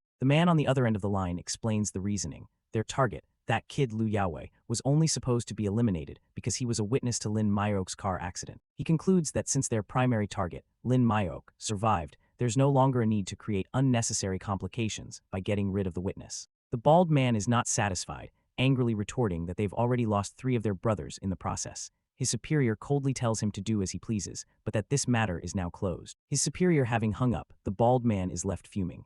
Another operative beside him declares that the bastard may not care, but this account must be settled sooner or later. Back at the office, a new problem awaits Lu Yaowei. His colleague, Fatty Zheng, approaches him with a large stack of documents, reminding him that they need to repay Boss Lin for covering a recent payment. With a sycophantic smile, Fatty Zheng nervously asks if Brother Lu will also be handling the signing of a new contract with their supplier. Staring at the mountain of paperwork, Lu Yaowei feels a wave of anxiety wash over him. He grimaces, thinking to himself that he's absolutely terrible when it comes to dealing with numbers. For a fleeting moment, his mind flashes to the tempting offer for Miss Lin to manage her vast wealth. He comically imagines that if he just bit the bullet and accepted, he could save himself 10 whole years of this grueling struggle. Snapping out of his daydream, Lu Yaowei puts on a determined face and tells Fatty Zhang to hand over the documents. Fatty Zhang obliges with a cheerful, "Okay, brother Lu," passing him the first stack of papers. But he doesn't stop there. He appears with another pile of documents, adding them to Lu Yaowei's already daunting workload. As the stacks of paper grow into a mountain on his desk, Fatty Zhang informs him that this is all for now, and that next month's contracts will have to wait until next month. Lu Yaowei erupts in frustration, looking at the mountain of paperwork and accusing Zhang of saving up the entire year's contracts just to dump on him now. Fatty Zhang innocently admits that it is quite a bit of work, and then slyly offers to help if Lu Yaowei can't finish it on his own. Suspicious of his colleague's intentions, Lu Yaowei flatly refuses the offer. He thinks to himself that it's better to trust himself than to rely on whatever scheme Zhang is planning. Fatty Zhang confirms the task, and Lu Yaowei begins the arduous process of meticulously comparing the paper documents to the digital purchase orders on his computer. His trap successfully set, Fatty Zhang gives a cheerful farewell, telling Lu Yaowei to call if he needs anything as he leaves the office. The scene shifts to another office, where Fatty Zhang is reporting to a blonde man in a flashy pink suit, young Master Gu, who smugly asks if Lu Yaowei refused to let him handle the contracts. Fatty Zhang confirms with a subservient posture that Lu Yaowei indeed does not trust him. Hearing this, the two villains burst into maniacal laughter, with young Master Gu calling Lu Yaowei a self-righteous fool for walking right into their trap. Fatty Zhang explains the beauty of their plan. If he had been allowed to help, he would be responsible for any mistakes. But since Lu Yaowei insisted on doing it all himself, he has no one else to blame. Meanwhile, back at his desk, Lu Yaowei is starting to realize the deception. He notices that the supply list he was given doesn't match up, a detail he suspects Fatty Zhang planned meticulously. Fatty Zhang gloats to his boss, explaining that it's impossible to get the right result with the wrong supply list, and that checking everything will take Lu Yaowei forever. Young Master Gu compliments Zhang on his cleverness, saying he did a good job turning Lu Yaowei's own tactics against him, but Zhang reveals that their plan isn't over yet. He elaborates that with the company's finances already in a tight spot and employees complaining, a major contract screw-up would be a devastating blow. This would give the shareholders cause to initiate a vote to oust Lu Yaowei, a move that not even Boss Lin could protect him from. Young Master Gu praises old Zhang for his devious thinking. With a sinister grin, young Master Gu thinks about the final nail in the coffin. Once he releases a fabricated explicit video, Lu Yaowei's reputation will be completely and utterly destroyed. Just then, their plotting is interrupted by young Master Gu's assistant, who announces that some people have arrived to see him. From her perspective, she wonders if they are here to report for duty. The visitors are a shocking sight, a trio of incredibly muscular bodybuilders, 2 women and 1 man, striding purposefully down the hall. The assistant, alarmed by their intimidating appearance, asks young Master Gu if there's trouble and whether she should call the police. He calmly reassures her that it's fine, as he knows them. He then instructs his assistant, Zio Qi, not to tell anyone about what happens next and not to disturb him, adding internally that it's crucial she doesn't know about his involvement with them. Completely misinterpreting the sinister nature of the request, the naive assistant Zio Qi beams and gives a cheerful "okay" sign. She assures young Master Gu that his secret activities are safe with her, believing she's being let in on some strange, but ultimately harmless, game of the rich. His assistant properly dismissed, young Master Gu turns to his intimidating guests.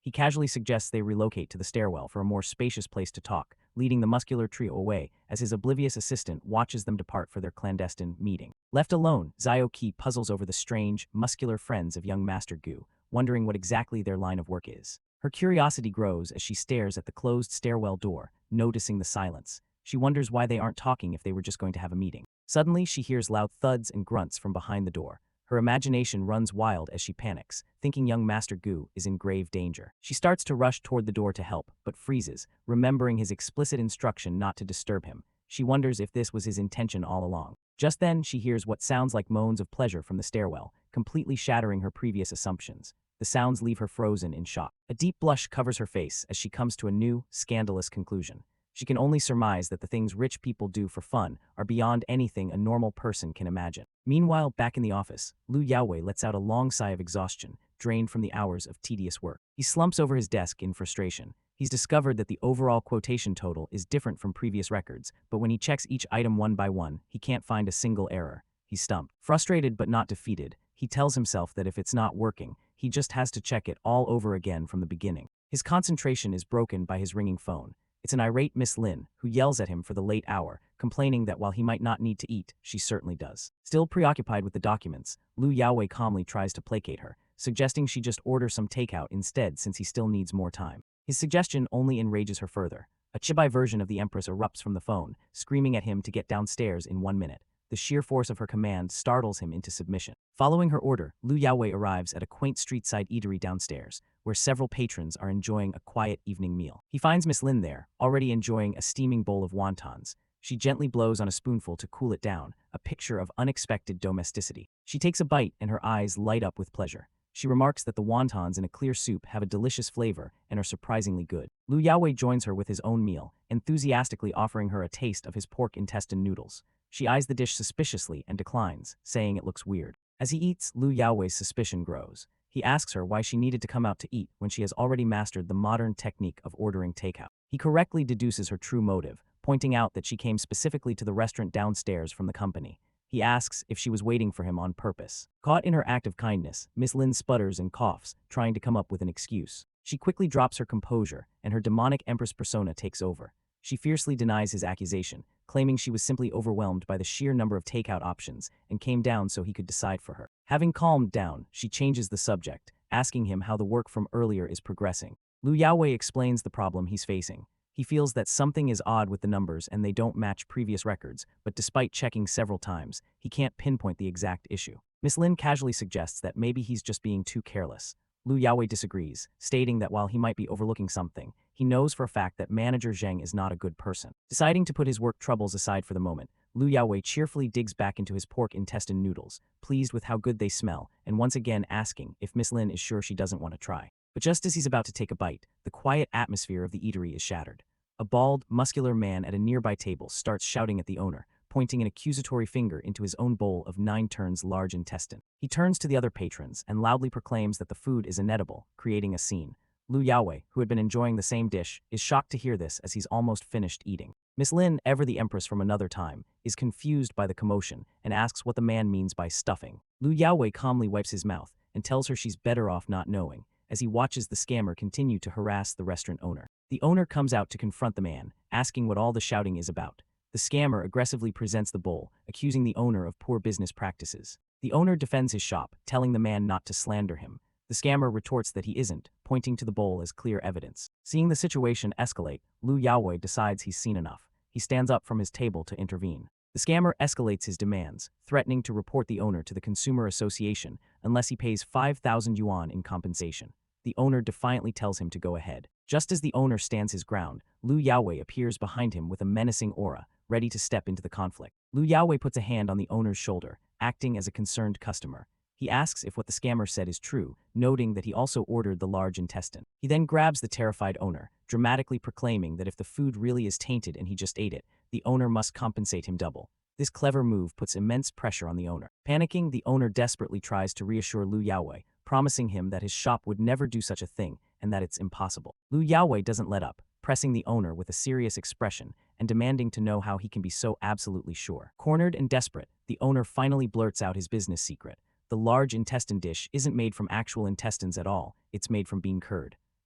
It's completely vegetarian, so it's impossible for it to contain stuffing. While the scammers are left speechless, the other customers erupt in anger, realizing they've been deceived. They surround the owner, demanding refunds for the fake goods they've been eating. Lu Yaowei calmly returns to his seat, remarking that a seller of fake goods ironically just encountered a real scammer. Miss Lin adds that in her era, such disrespect would have been met with divine punishment. Miss Lin lets out a satisfied yawn, looking like a content cat after a good meal. Enjoying the food Lu Yaowei bought her, Miss Lin decides she can be magnanimous. But the wontons are good, so let's forgive him this time, she thinks to herself, maintaining her regal demeanor. Meanwhile, Lu Yaowei has a sudden epiphany. Connecting the scam at the food stall to his problem at work, he realizes the trick. Wait, using fake goods as substitutes, swapping the genuine for the fake.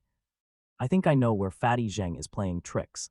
Back at the office, the atmosphere is tense. Manager Zheng approaches Lu Yaowei's cubicle with a stack of documents. With a wide, seemingly friendly smile, Manager Zheng leans over Lu Yaowei's desk. "Brother Lu, have you finished reviewing that batch of documents?" he asks, feigning casual concern. Lu Yaowei, focused on his work, replies confidently, "Yeah, I've signed them and sent them to the suppliers. Is something wrong?" Manager Zheng's friendly facade crumbles into theatrical panic. He clutches his head and shouts, "Oh no, this is bad, I knew it." He rushes to Lu Yaowei's side, putting on a show for the entire office.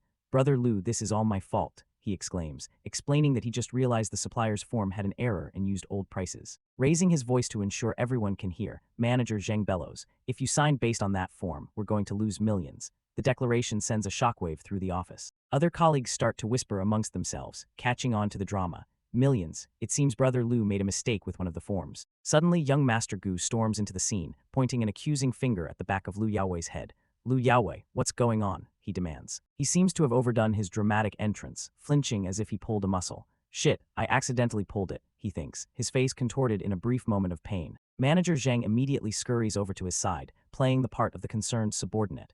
Young Master Gu, are you all right? Lu Yaowei turns around in his chair, a slight, knowing smirk on his face as he watches the two conspirators. I'm curious to see what you guys are up to, he says coolly. Ignoring him, young Master Gu launches into a speech for the benefit of the other employees. The company's cash flow has been tight lately, and the staff bonuses are still unsettled. Now this issue has come up, he says, fanning the flames of their anxiety. The other employees immediately start to panic. My bonus is gone, one exclaims, while another laments. I was counting on this month's bonus to buy matching sneakers for my crush and her boyfriend. Having successfully turned the office against him, young Master Gu points at Lu Yaowei again. Lu Yaowei, as the acting representative of President Lin, you need to give everyone an explanation. Unfazed by the pressure, Lu Yaowei calmly addresses the accusation.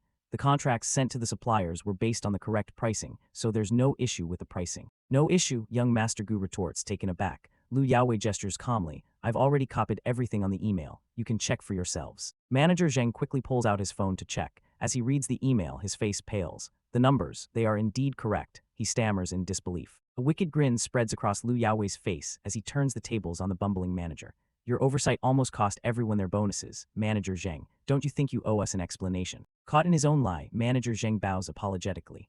I'm really sorry, Brother Lu. I was so swamped with work that I made a mistake. He continues his groveling, now spinning the story to make Lu Yaowei the hero. Thankfully, Brother Lu, you caught it in time and saved the company from a loss. Young Master Gu watches from the side, his plan completely foiled. Trying to save face, young Master Gu steps in.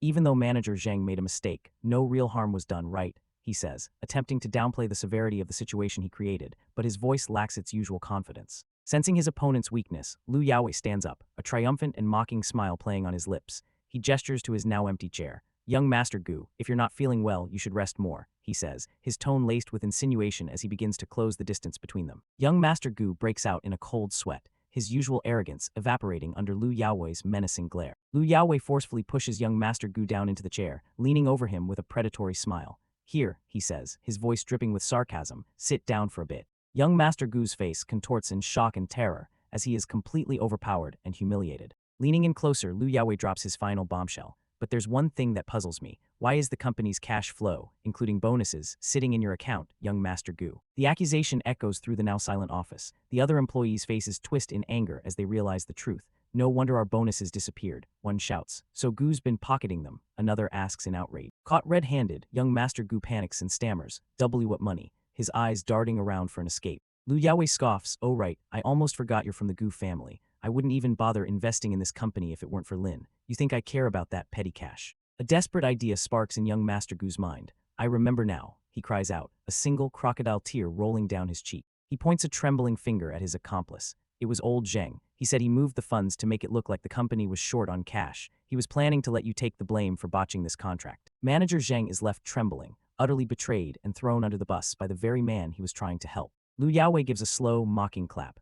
Ah, young Master Gu, you're too kind. You couldn't bear to see a good person take the fall, he says, his voice laced with irony. As he scurries away, young Master Gu shoots a hateful glare over his shoulder, muttering, Lu Yaowei, you better hope you never cross paths with me. With Gu gone, the office's collective rage turns towards the remaining culprit. The employees, armed with keyboards and whatever else they can find, form an angry mob and slowly advance on the terrified Manager Zheng. Lu Yaowei looks at his furious colleagues and gives them a simple, permissive instruction. All right, everyone, you know what to do, right? Justice is served office style. The employees unleash their pent-up frustration on Manager Zheng. Take this kick from a hardworking man. You made me eat instant rice for a whole week. As the beating commences, Lu Yaowei watches with a satisfied smirk. While the sounds of corporate justice echo behind him, Lu Yaowei's phone buzzes with a new message. He checks his phone. It's a text from Miss Lin. It's noon, I'm starving. Seeing the message, Lu Yaowei suddenly remembers. By the way, isn't today the Lin family's banquet? The scene shifts to the opulent Lin family mansion, where preparations for the banquet are in full swing. Lin Wei, Miss Lin's brother, stands confidently as maids attend to him. A smiling maid informs him, young master, most of the guests have arrived. The banquet can begin. Lin Wei responds with a curt, good. Dressed for the occasion, Miss Lin and Lu Yaowei make their entrance. She, in an elegant black dress, and he, her sharp-suited escort, turn heads as they arrive. Lu Yaowei takes in the grand hall, filled with influential figures. So this is a Lin family banquet, he murmurs, impressed. Quite the spectacle. Miss Lin, however, is far from impressed. With her arms crossed, she looks around with a critical eye. Isn't the Lin family supposed to be pretty prominent? Doesn't it look like it? Her priorities are clearly different from everyone else's. Why isn't there even a glass of Coke around here? She complains, scanning the room for something familiar. Just then Lin Wei approaches them with a superficially charming smile. My oak, he begins. Grandma was worried you wouldn't come, but I told her she was worrying for nothing. Miss Lin simply stares back at her brother, her expression blank and unreadable, offering no reaction to his feigned pleasantries. Lin Wei looks at his sister, annoyed by her cold silence. Why aren't you talking? Are you going to be this distant with your own brother? He asks, his voice edged with impatience. Lu Yaowei quickly steps in to cover for her, putting on a professional and deferential smile. President Lin hasn't been in the best condition lately, he explains. She's still recovering from the effects of the car accident. Lin Wei turns his dismissive gaze on him, and who are you? With a burst of confidence, Lu Yaowei proudly introduces himself. I'm President Lin's assistant, Lu Yaowei. Lin Wei hands a glass of red wine to Lu Yaowei, a condescending smile on his face. All right, then assist Myok. Here, take this. He then turns to his sister, giving her a list of instructions. Myok, soon you'll be meeting Pan Xiao from Pan Industries, Master Ma from the Lee Group, and President Yun from Fake Sun Group. You'll be representing our Lin family, so make sure to entertain them well. As Lin Wei walks away, Lu Yaowei leans in and asks, who's that? Miss Lin replies disdainfully, your brother, though whether he's actually related by blood is uncertain. Lu Yaowei reflects on the power dynamics. Lin Wei, despite being under 30, is already the head of external affairs for the massive Lin Group, while the company Lin Myok founded is just a small branch of the huge family enterprise. Miss Lin holds the glass of wine, looking around the room with a bored expression. How boring. This place is filled with an atmosphere I don't like. Her eyes then fall on the deep red liquid in her glass. Her expression brightens with curiosity, but it looks pretty good. Before Lu Yaowei can stop her, she brings the glass to her lips and chugs the entire thing in one go, as if it were a simple cup of juice. Lu Yaowei lunges forward in panic, shouting, wait a minute. The high-proof alcohol hits her instantly. She drops the glass, her body shrinking into a dizzy chibai form. Cough cough, is this alcohol? Why is it so strong? She splutters. Lu Yaowei sweats, trying to explain the situation to the ancient empress. Modern distillation techniques have certainly improved a lot compared to ancient times, so naturally, the alcohol content has increased as well. Still feeling the effects of the wine, Miss Lin desperately asks, is there really no Coke? Panicked by her state, Lu Yaowei immediately promises, I'll go look for it. Lu Yaowei frantically searches for a server, his eyes landing on a waitress carrying a tray of wine. He rushes over and asks politely, excuse me, miss, do you have Coke here? The waitress looks at him, slightly annoyed by the unusual request. She gives him a dismissive look. Sorry, we don't have that, she says coolly. The VIPs here only like to drink high-end drinks. As Lu Yaowei turns away to continue his search, the two waitresses start gossiping. Who is this country bumpkin asking for Coke? One whispers. The other shushes her. SHH, lower your voice. Aren't you afraid of offending someone important? Lu Yaowei overhears their conversation. What important? He's just someone who tagged along with Lin Myok, the first waitress continues. A child born by a mistress isn't exactly welcomed in the Lin family. The gossip reveals the family's cruel intentions. I heard they're planning to marry Lin Myok to the Pan family at this banquet, one says. The other asks, really? Of course, comes the reply. Rich families don't keep useless people around. The pieces click into place for Lu Yaowei. He realizes with a grim expression, so this was the original Lin Myok's fate. His head snaps up as he sees Miss Lin being led to a table with a group of men. He recognizes her brother, Lin Wei, and realizes this is the group she was meant to entertain. Oh, he thinks, sensing trouble. At the table, young Master Pan holds his wine glass with a smug look, uttering a disgustingly misogynistic statement. I'm telling you, the higher a woman climbs, the less she's worth. Another man at the table tries to diffuse the tension. Young Master Pan, that's a bit harsh. Let's just drink. Ignoring the interruption, young Master Pan turns his leering gaze directly on the stone-faced Miss Lin. Am I wrong? He sneers, his voice dripping with condescension. You should make the most of your remaining beauty and find a good husband. At least it'll benefit the Lin family. Eager to seal the deal, her own brother, Lin Wei, leans forward with a sly smile. He directly pitches the idea of a marriage alliance to their guest of honor, essentially offering his sister to him. So, young Master Pan, he prods, do you have someone in mind? Young Master Pan smirks, rejecting the offer. I'll pass, I'm a pretty filial guy. My dad's 12th wife ran off with some money just last month. He leans forward with a greasy smile, making a disgusting proposition. Don't worry, my dad's only 60, still as strong as an old general, and he's eager to have a couple more kids. He continues his vile monologue. I've always told him, kids' births from lower women are worth nothing, no matter how pretty they are. But someone like you, with a bit of Lin family blood, might just be the right match. He places a hand on Miss Lin's shoulder, a gesture of ownership. So, what do you think? Want to consider it? Just then, Lu Yaowei returns and freezes, taking in the scene with shock. Lu Yaowei breaks into a cold sweat, realizing the gravity of the situation. He thinks to himself, everyone here is a major player in the city. Offending them could be disastrous for me. Following the previous incident, Lin Myok is visibly angry, her face contorted in fury. Meanwhile, Lu Yaowei wears a sly smirk, thinking to himself, what a shame, as he anticipates the trouble he's about to stir up to gain system points. Suddenly, an arrogant young man in a blue suit, young Master Pan, grabs Lin Myok's arm.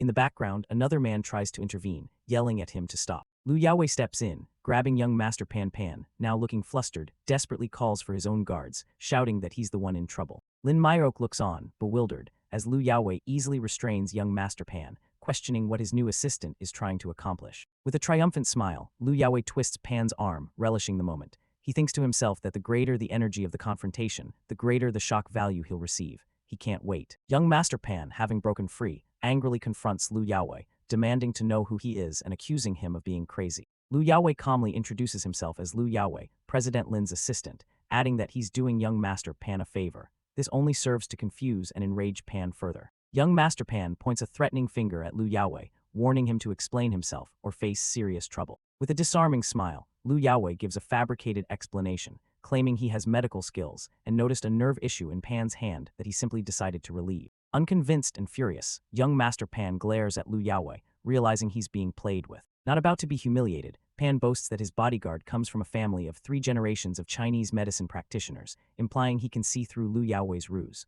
A large, muscular bodyguard steps forward. Young Master Pan orders his bodyguard, Guli, to examine the little assistant and see if he needs any fixing, clearly intending for Guli to rough up Lu Yaowei. Lu Yaowei is completely unfazed. He adjusts his suit and boldly tells them to cut the nonsense and just come at him if they want to fight. Guli rushes forward to attack. Lu Yaowei stands his ground, calmly pointing out all of his opponent's flaws, a loose stance, lack of power, weak breath, and sluggish reactions, calling him an easy target. Guli throws a powerful punch, shouting for Lu Yaowei to eat my punch. As the punch flies towards him, Lu Yaowei prepares his counter, admitting with a grin that his own boxing skills aren't very refined. Lu Yaowei unleashes his own fist, declaring that while his skills may not be refined, they are more than enough to deal with trash like Guli. His punch connects squarely with Guli's jaw, sending a spray of blood from the bodyguard's mouth. Guli is sent flying backwards, knocked out cold by the single, powerful blow. Lu Yaowei stands victorious over the fallen bodyguard as young Master Pan looks on. Young Master Pan is utterly stunned. He stammers in disbelief, revealing that his personal bodyguard was a level 3 cultivator. The commotion has attracted the attention of other powerful guests. They are shocked, realizing that a level 3 cultivator is an exceptional presence in the city, and they wonder who this kid could possibly be. A system prompt appears before Lu Yaowei, congratulating him for shocking major business figures and traditional martial arts practitioners. As a reward, he receives rejuvenation medicine. He smirks, thinking, hee, not bad. Just as the confrontation seems to have ended, 2 well-dressed men arrive. The younger one, Lin Wei, asks his associate, referred to as Uncle Lin, what is happening over there. Lin Wei informs his uncle that it appears someone from Lin Myok's entourage is fighting with young Master Pan's bodyguard. Hearing this, Uncle Lin scowls, remarking that Lin Myok is becoming increasingly reckless. Standing over his defeated bodyguard, a furious young Master Pan shouts, demanding to know where the Lin family members are and questioning if this is how they treat their guests. Uncle Lin tries to placate the enraged young Master Pan, asking him to calm down so they can handle it. However, Pan retorts, questioning how they can still even consider a marriage alliance after this humiliation. Observing the scene, Lin Myok turns to Lu Yaowei with a knowing look, commenting that she feels he might have benefited from what just happened. Lu Yaowei is momentarily stunned by her insight, thinking to himself, as expected of the Empress, you're quite perceptive. He quickly plays it off with a charming smile, claiming he just can't stand seeing a man insult a woman and that it's a matter of gender equality. Internally, he decides it's best not to mention his system rewards for now. Lin Myok, with her keen perception as a former Empress, isn't fooled. She looks at him intently and says, no, your smile seems a bit off. Just then, Uncle Lin redirects his anger toward Lin Myok. He points an accusatory finger, yelling that the Lin family doesn't care about her lowly origins and that they raised her, so she should be grateful instead of repaying them like this. Unfazed, Lin Myok leans over to Lu Yaowei and asks who the man is. Lu Yaowei whispers back that he must be a Lin family elder that he has never met before. Uncle Lin continues his tirade, declaring that their prominent family is now being humiliated because of her.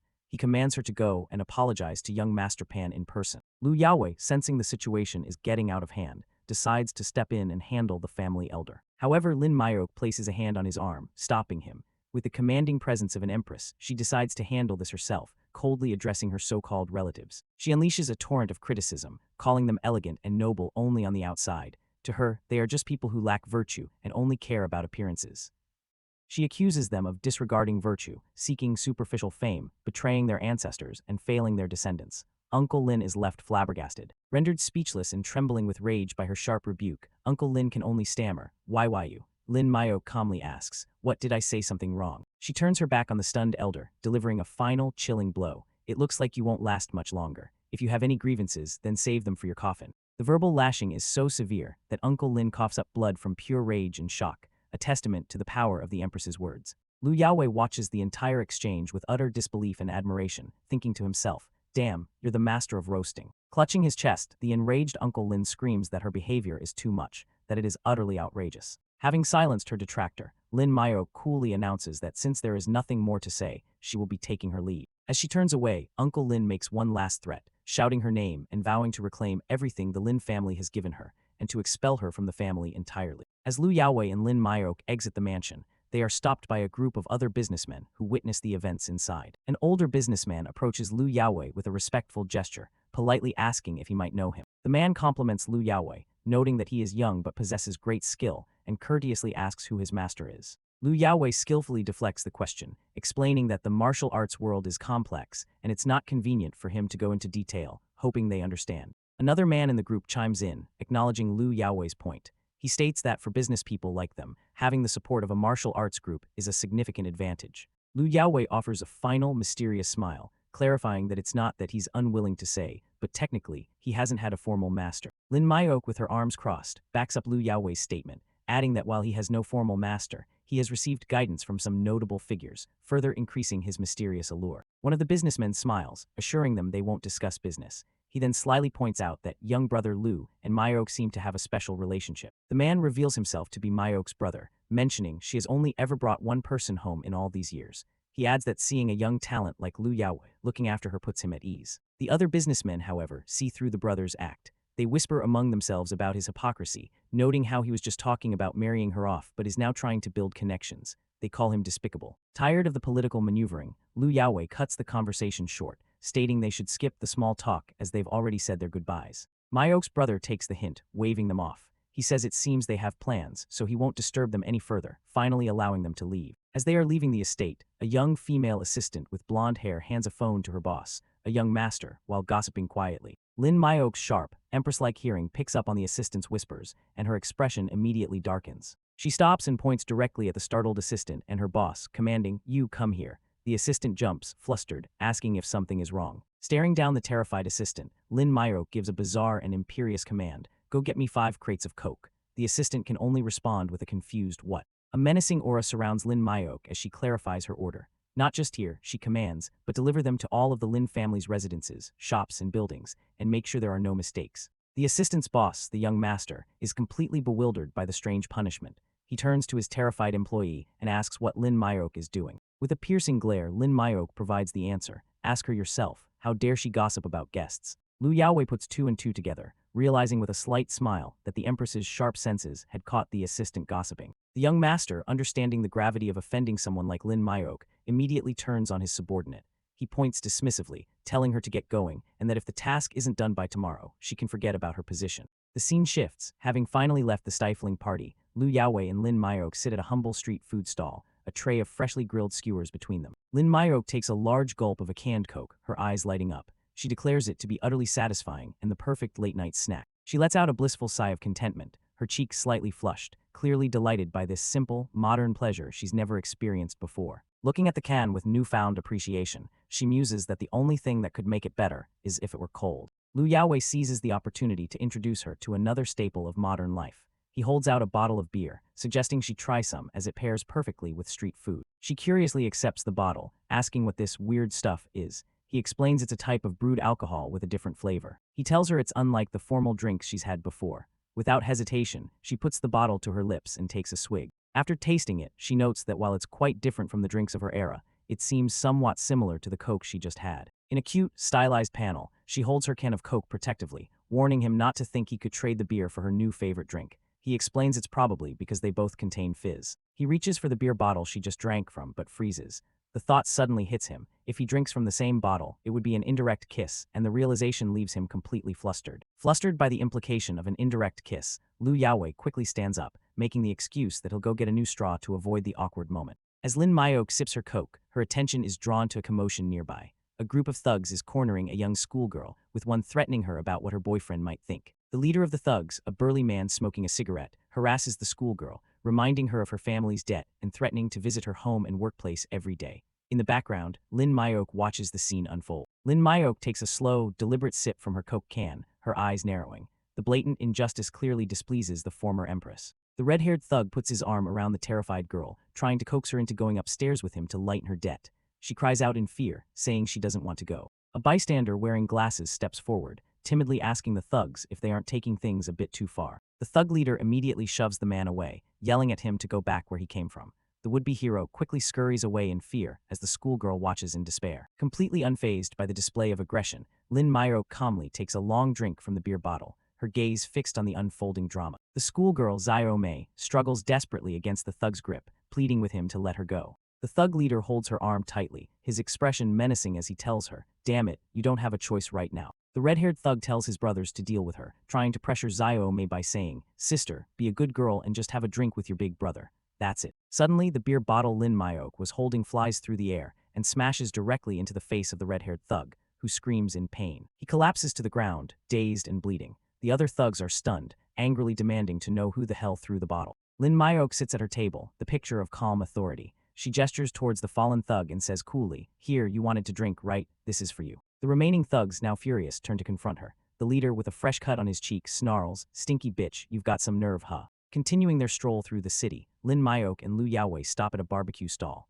As Lin Myok enjoys a skewer, a nearby thug tries to hit on her, suggesting they go for a drink later. A moment later, the same man who tried to flirt with Lin Myok is seen screaming for help, a fresh scratch visible on his face. The scene reveals that Lin Myok has single-handedly taken down the man and his friends. The terrified thug can only scream that she is a monster. With her foot on the man's back, Lin Myok mockingly asks him if he still wants to go for that drink he offered earlier. She continues to threaten the man, telling him that after the drink, she will seal his meridians and pressure points with her true energy. Lin Myok explains in grim detail that his body's fluids will flow backward, accumulating until he explodes. She then menacingly asks if he likes the sound of that. Terrified beyond belief, the man breaks down in tears, begging for someone to call the police so he can turn himself in just to escape her. Lu Yaowei walks over, asking Lin Myok how the thugs provoked her. She casually replies that there was no reason, she just felt like teaching them a lesson. Just then, a young girl in a school uniform approaches them. She explains to Lu Yaowei that the men were loan sharks who had been harassing her. The schoolgirl Zio Mei clarifies that the men threatened her not to leave. Seeing this, the older sister, Lin Myok, couldn't stand it anymore and decided to take action. Amid the chaos, the barbecue stall owner, who had been witnessing the events, yells out, demanding to know who is going to pay for the food they ordered. Right on cue, police sirens wail as a car pulls up to the scene.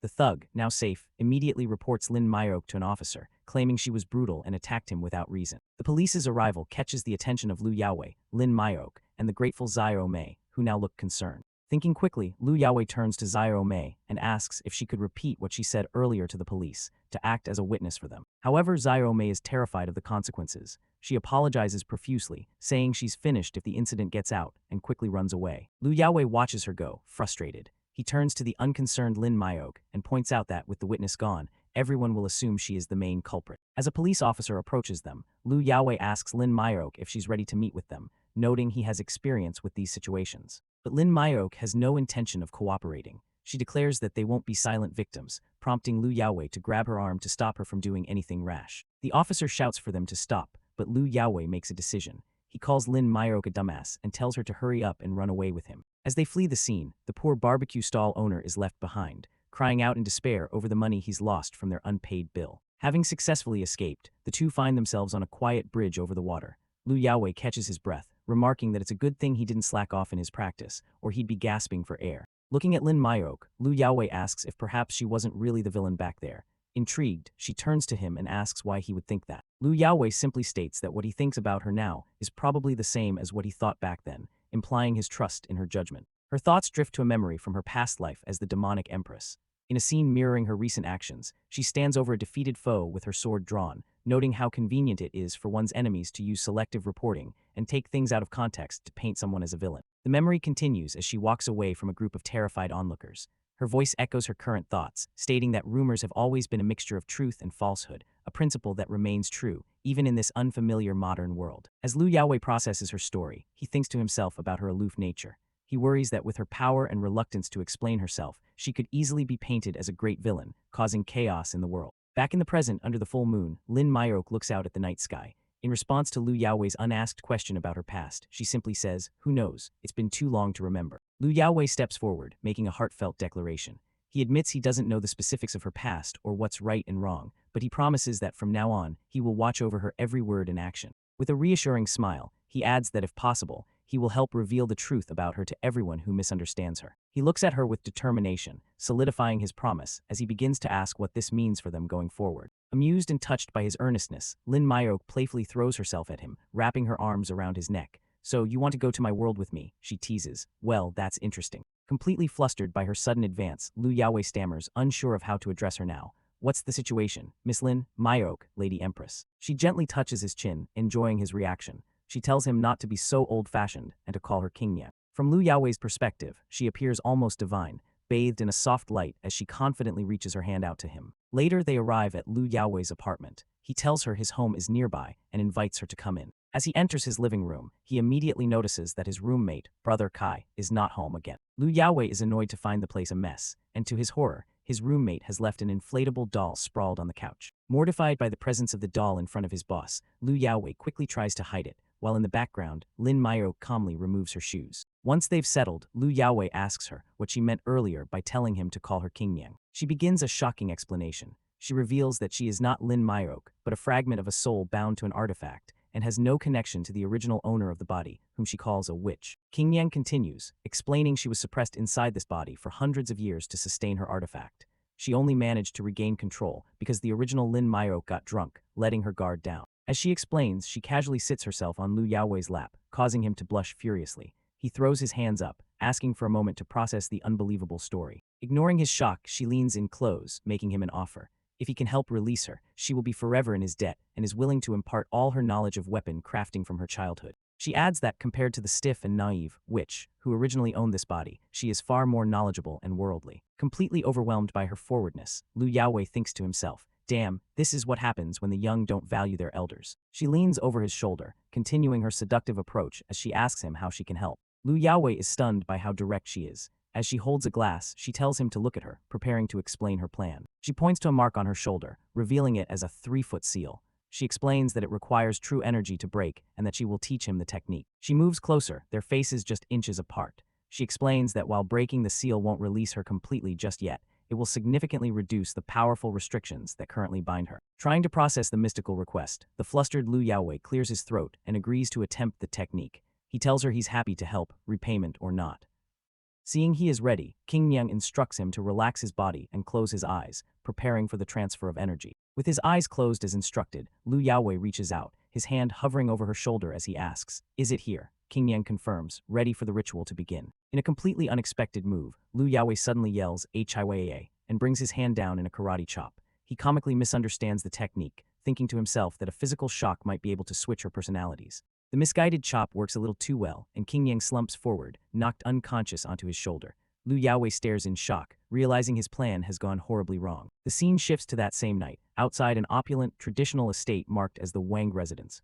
3 well-dressed businessmen have arrived, seeking an audience. A woman in a sharp suit and glasses greets them at the door. She informs them that her master, Old Master Wang, has sent notice that he won't be able to attend the banquet tonight. The leader of the group quickly puts on a polite facade, trying to save face. "Ms. Ling, please don't misunderstand," he says with a forced smile. "We're not here for anything." He explains that the banquet was arranged to welcome Old Master Wang to Zhejiang, gesturing to his associate, who nods in agreement. Continuing his excuse, the man claims that the sudden cancellation made them concerned for the old master's health, so they simply came by to check on him. The assistant, Ms. Ling, coolly replies that the old master is in great shape. The only reason for the cancellation is that his young lady has just returned, and the timing was inconvenient. Before the man can press further, Ms. Ling firmly shuts the large, ornate door in their faces, leaving them outside. As soon as the door is closed, the leader's polite mask drops. He curses in frustration, annoyed that the old geezer is making things so difficult for them. He explains to his cohorts the gravity of the situation.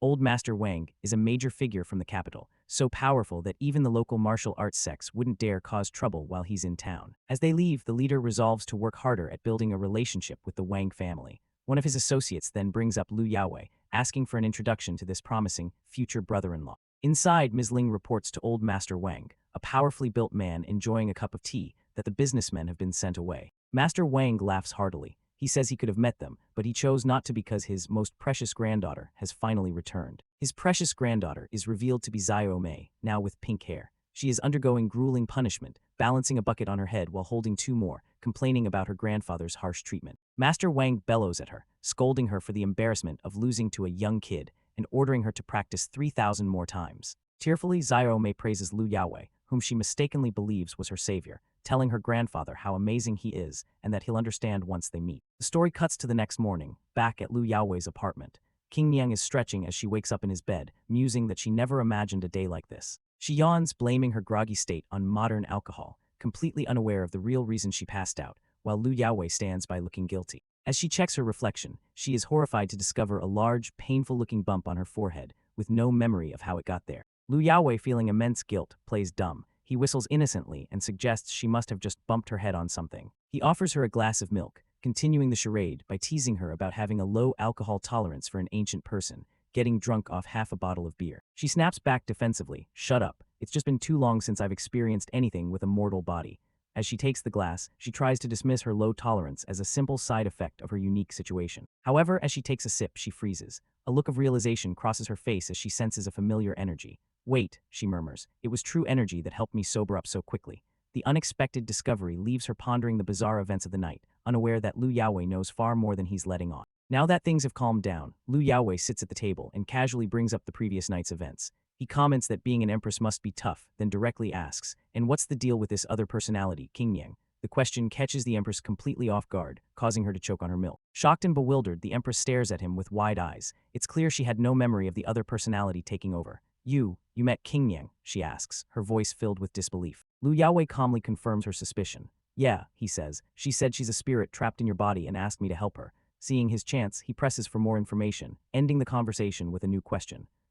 "Speaking of which, what exactly is a spirit artifact?" Continuing their conversation, Lu Yaowei looks at Lin Myok with a puzzled expression, asking if what she previously said was true, and then questions if it was wrong. Lin Myok explains that a spirit artifact functions by nurturing a spirit and merging with it, which greatly enhances its power. She confirms that Qing Niang is, in fact, a spirit that has been trapped within such an artifact. Lu Yaowei is taken aback by this revelation and asks in shock, "Seriously, so where does the spirit come from?" A grim illustration reveals the dark origins of such spirits, showing a colossal, skeletal figure looming over a helpless person, depicting the brutal process of spirit extraction. With a demonic glint in her eyes, Lin Myok elaborates on the horrific methods used by demonic sects, which involve skinning a living person and extracting their marrow.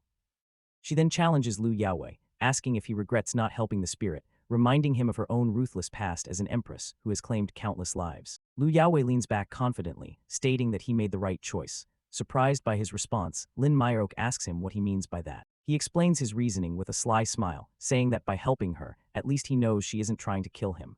As for the other spirit, her intentions were a dangerous unknown. Pleased by his logic, Lin Myok acknowledges that he made a good decision, one that has effectively saved his own neck. Lu Yaowei, however, remains suspicious. He wonders if Lin Myok might be deceiving him, pondering why Qing Niang's resentment wouldn't be far greater given the immense suffering she supposedly endured. Suddenly, Lin Myok is struck by a sharp pain in her shoulder and neck, wondering why it hurts so intensely, as if she was hit by a heavy object. Lu Yaowei playfully seizes the opportunity to tease her, joking that the pain must be from spending too much time on her phone, and cheekily offers her a massage. Just then, Lu Yaowei's portly friend, Brother Kai, arrives home with groceries. Surprised to find the door open and Lu Yaowei already there, he asks why he's back so early. Walking in, Brother Kai grumbles about Lu Yaowei always claiming to work overtime. He then notices Lin Myok at the table and hospitably asks if she wants to grab a bite to eat. The scene freezes for a moment as Brother Kai enters, sensing the awkward tension between Lu Yaowei and Lin Myok, while Lu Yaowei looks on in shock. A close-up reveals a smudge of white cream on Lin Myok's lips from the snack she was enjoying. Seeing the cream on her face, Brother Kai blushes and completely misreads the situation, stammering that he'll leave since they are already eating, implying he interrupted an intimate moment. His misunderstanding quickly turns into rage. He lunges at a bewildered Lu Yaowei, shouting that he'll kill him for daring to do filthy adult things in front of his dear Vivian. Lu Yaowei shoves him back, trying to de-escalate the situation by falsely claiming that Lin Myok is his girlfriend, and questioning what the problem is with her being in the living room. While the two men are comically fighting in the background, Lin Myok is completely unfazed, calmly enjoying a donut. She notes that it's soft, melts in her mouth, and is quite a good snack. Brother Kai stops fighting and points suspiciously at Lin Myok, asking Lu Yaowei if that is Boss Lin. Lu Yaowei confirms it is, explaining she got drunk at a social event and he brought her home. Realizing she's the boss, Brother Kai's demeanor instantly shifts. He becomes incredibly polite and obsequious, eagerly offering Boss Lin more of the snacks he bought. As Lu Yaowei watches in confusion, Brother Kai frantically rummages through a drawer, throwing a shirt aside in his haste to find something. Brother Kai proudly presents a black bag, announcing that it contains a special butterfly pastry he stood in line for 3 days to buy, and insists that Boss Lin must try it. Lu Yaowei looks on in the background with dawning horror. Lu Yaowei explodes in disgust, yelling that he'd been wondering where the pastry was hidden, only to discover it was in a pile of dirty socks. As Lu Yaowei tries to grab the bag from him, Brother Kai defensively retorts that the socks had been washed and insists on giving it to the boss. While the two men struggle over the questionable gift, Brother Kai manages to hold out the bag towards Lin Myok. She watches the scuffle with a mixture of confusion and apprehension, completely unaware of the pastry's disgusting storage place. As Lu Yaowei tries to wrestle the bag of pastries away from Brother Kai, Lin Myok watches them, a flicker of recognition in her eyes as she thinks he looks familiar. Brother Kai insists that Boss Lin might like the pastry, but Lu Yaowei just wants to get rid of the sock-scented gift. Later, the three are sitting on the couch when Brother Kai excitedly tells Boss Lin about a popular internet celebrity named Li Zian, who has an event the next day. He complains about how hard it is to get tickets, but notes that she is signed with the Lin Corporation, which is owned by Lin Myok's brother. Lu Yaowei scoffs at the mention of another internet celebrity, reminding Brother Kai about the time he maxed out his credit card for a streamer, only to find out she was living with her top supporter. Meanwhile, Lin Myok is preoccupied with her snack. Continuing to tease him, Lu Yaowei recalls how Brother Kai ended up heartbroken, sitting alone and mixing his tears with instant rice. Brother Kai passionately argues that this time is different. He claims his support for Li Zian is pure and selfless, asking if Lu Yaowei understands what it's like to genuinely love someone without expecting anything in return. Still skeptical, Lu Yaowei dismisses his friend's passionate speech, saying he knows his type all too well. Undeterred, Brother Kai shoves his phone in Lu Yaowei's face, telling him to just take a look. On the phone screen is a picture of the internet celebrity, Li Zian, a stunning woman with purple hair, smiling brightly and making a heart gesture for the camera. The moment Lu Yaowei sees the picture, he is completely captivated. He blushes intensely, a heart literally bursting from his chest as he stares at her image. Thoroughly smitten and drooling, Lu Yaowei grabs his friend and passionately declares that he will get him the ticket, not for any other reason but to fulfill his dream. The scene shifts to later, where Lin Myok is kneeling on the couch, carefully writing on a yellow talisman paper as Lu Yaowei watches from behind. While washing his socks in a basin, Brother Kai notices Lin Myok's activity and asks if she likes to draw talismans.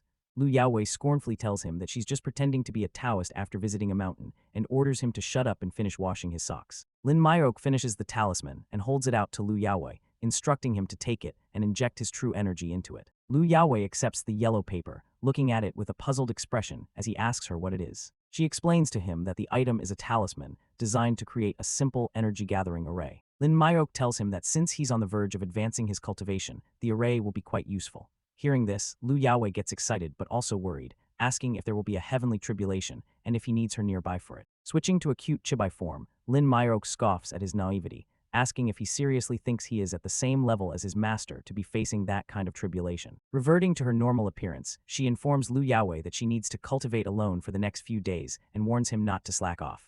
He looks puzzled, questioning what cultivate means. With Lin Myok busy, Lu Yaowei daydreams with a blush, thinking about his free days. He's excited about seeing a cute girl tomorrow, but quickly corrects his thoughts, telling himself he's just going to help Brother Kai fulfill his wish. The next day, a large crowd has gathered in a city square for an outdoor event. A stage is set up with a large screen displaying an image of the idol, Li Zian. A man hands tickets to Lu Yaowei and Brother Kai, asking for Boss Lin. Lu Yaowei explains that she had an urgent matter to attend to. Brother Kai is ecstatic, thanking Lu Yaowei profusely for not only getting him a ticket but a front row one at that. As they head into the event, the man who gave them the tickets waves them off. As a token of his immense gratitude, Brother Kai generously offers the remaining butterfly pastries to Lu Yaowei. Lu Yaowei simply urges him to get moving so they don't miss the event. Now in the crowd, Lu Yaowei wonders aloud why the event is being held on the street. Brother Kai explains that it's a promotional event for urban harmony, and Li Zian was specially invited to act as a one-day city manager. Li Zian makes her grand entrance onto the stage, dressed in a glamorous outfit with a sash, waving to the roaring crowd as confetti rains down. Addressing her adoring fans, Li Zian thanks them for their support. In the audience, Lu Yaowei and Brother Kai watch with glow sticks as other fans shout their admiration, with one even saying he would love to be caught by a city manager like her. In the cheering crowd, Brother Kai excitedly asks for Lu Yaowei's opinion. Isn't Yan Yan really cute? Lu Yaowei, attempting to act aloof, crosses his arms and replies that while her face is nice, a girl can't rely solely on her looks. From the stage, Li Ziyan overhears their conversation and retorts, then by that logic, a kid who weighs over 100 pounds isn't a kid anymore. Brother Kai, flustered, tries to backtrack, telling Lu Yaowei not to be so harsh. As part of the show, Li Ziyan brings an enthusiastic, larger fan onto the stage, announcing that, as a city manager, she must work together with vendors to help build a better city. She kicks off her high-heeled shoe, ominously stating that if people don't listen to advice, they will face punishment. She then playfully steps on the fan, who is now lying on the stage as part of the performance. The crowd erupts with excitement at the fan service. Brother Kai, with hearts in his eyes, screams that he wants to be punished too, while other fans shout in agreement, wanting to take the place of the man on stage. Lu Yaowei, however, remains unimpressed. The fan on stage looks ecstatic, smiling with pure bliss as Li Ziyan's foot rests on his stomach. Suddenly, Lu Yaowei's expression changes as he realizes something isn't right. Brother Kai, lost in his excitement, turns to him and asks what's wrong. The performance takes a dark turn as the fan on stage grabs Li Ziyan's leg. Her playful demeanor vanishes, replaced by panic as she realizes she can't escape his grip. The fan menacingly asks if she isn't just an actor, revealing his dangerous intention. Without a second's hesitation, Lu Yaowei springs into action, vaulting over the barricade. He thinks to himself, Brother Kai, I can only help you up to this point, as he rushes to intervene. The crazed fan, now drooling, clutches her leg with a possessive grip, declaring, Yan Yan, you're mine. Just as the situation escalates, Brother Kai, who had also jumped on stage, tackles the assailant, pulling him away from a terrified Li Ziyan. Brother Kai pins the attacker to the ground, looking down at him with a mix of shock and disbelief at what just happened. Fueled by righteous fury to protect his idol, Brother Kai delivers a powerful punch directly to the attacker's face, shouting, Kid, eat my punch. The sight of someone assaulting their beloved idol enrages the crowd. A mob of angry fans begins to surge forward, shouting for the attacker to be beaten. Suddenly, a group of menacing figures appears on stage, surrounding Brother Kai and the attacker. Li Ziyan turns her attention to Lu Yaowei, calling him little brother as he stands ready to face the new threat. Li Ziyan quickly grabs Lu Yaowei's hand, pulling him away from the chaos. He looks back at her, surprised, as she thanks him for stepping in just in time. With a grateful and innocent expression, she tells him that she heard what he said earlier, and that she shudders to think what could have happened if he hadn't been there. Lu Yaowei is immediately flattered by her praise and soft hands. He blushes, thinking to himself that his irresistible charm always gets noticed. However, their escape is spotted by Brother Kai and another fan. Seeing Lu Yaowei holding hands with Li Ziyan, they become enraged, thinking he's a jerk taking advantage of the situation, and begin to chase after them. As the angry fans charge towards them, Lu Yaowei nervously points them out to Li Ziyan, noting that they seem to have misunderstood and asks if she should explain. Lu Yaowei tries to pull his hand away to face the oncoming fans, but finds that he can't break her grip. The fans scream at him to let go of Yan Yan. Li Ziyan's sweet demeanor vanishes, replaced by a cold, calculating smirk. She reveals her surprising strength, asking Lu Yaowei if her hand strength is more than he expected. Lu Yaowei is stunned into silence, realizing with horror that she heard his critical comments about her earlier. He panics, asking her why she's doing this to him. With a sinister smile, Li Ziyan gestures towards the menacing group on stage, the Martial Artists Legion, who are now advancing on them. She mockingly tells Lu Yaowei that with skills like his, he should be able to handle them, asking seriously, do you really have to be this far? Realizing he's been set up, Lu Yaowei makes a run for it.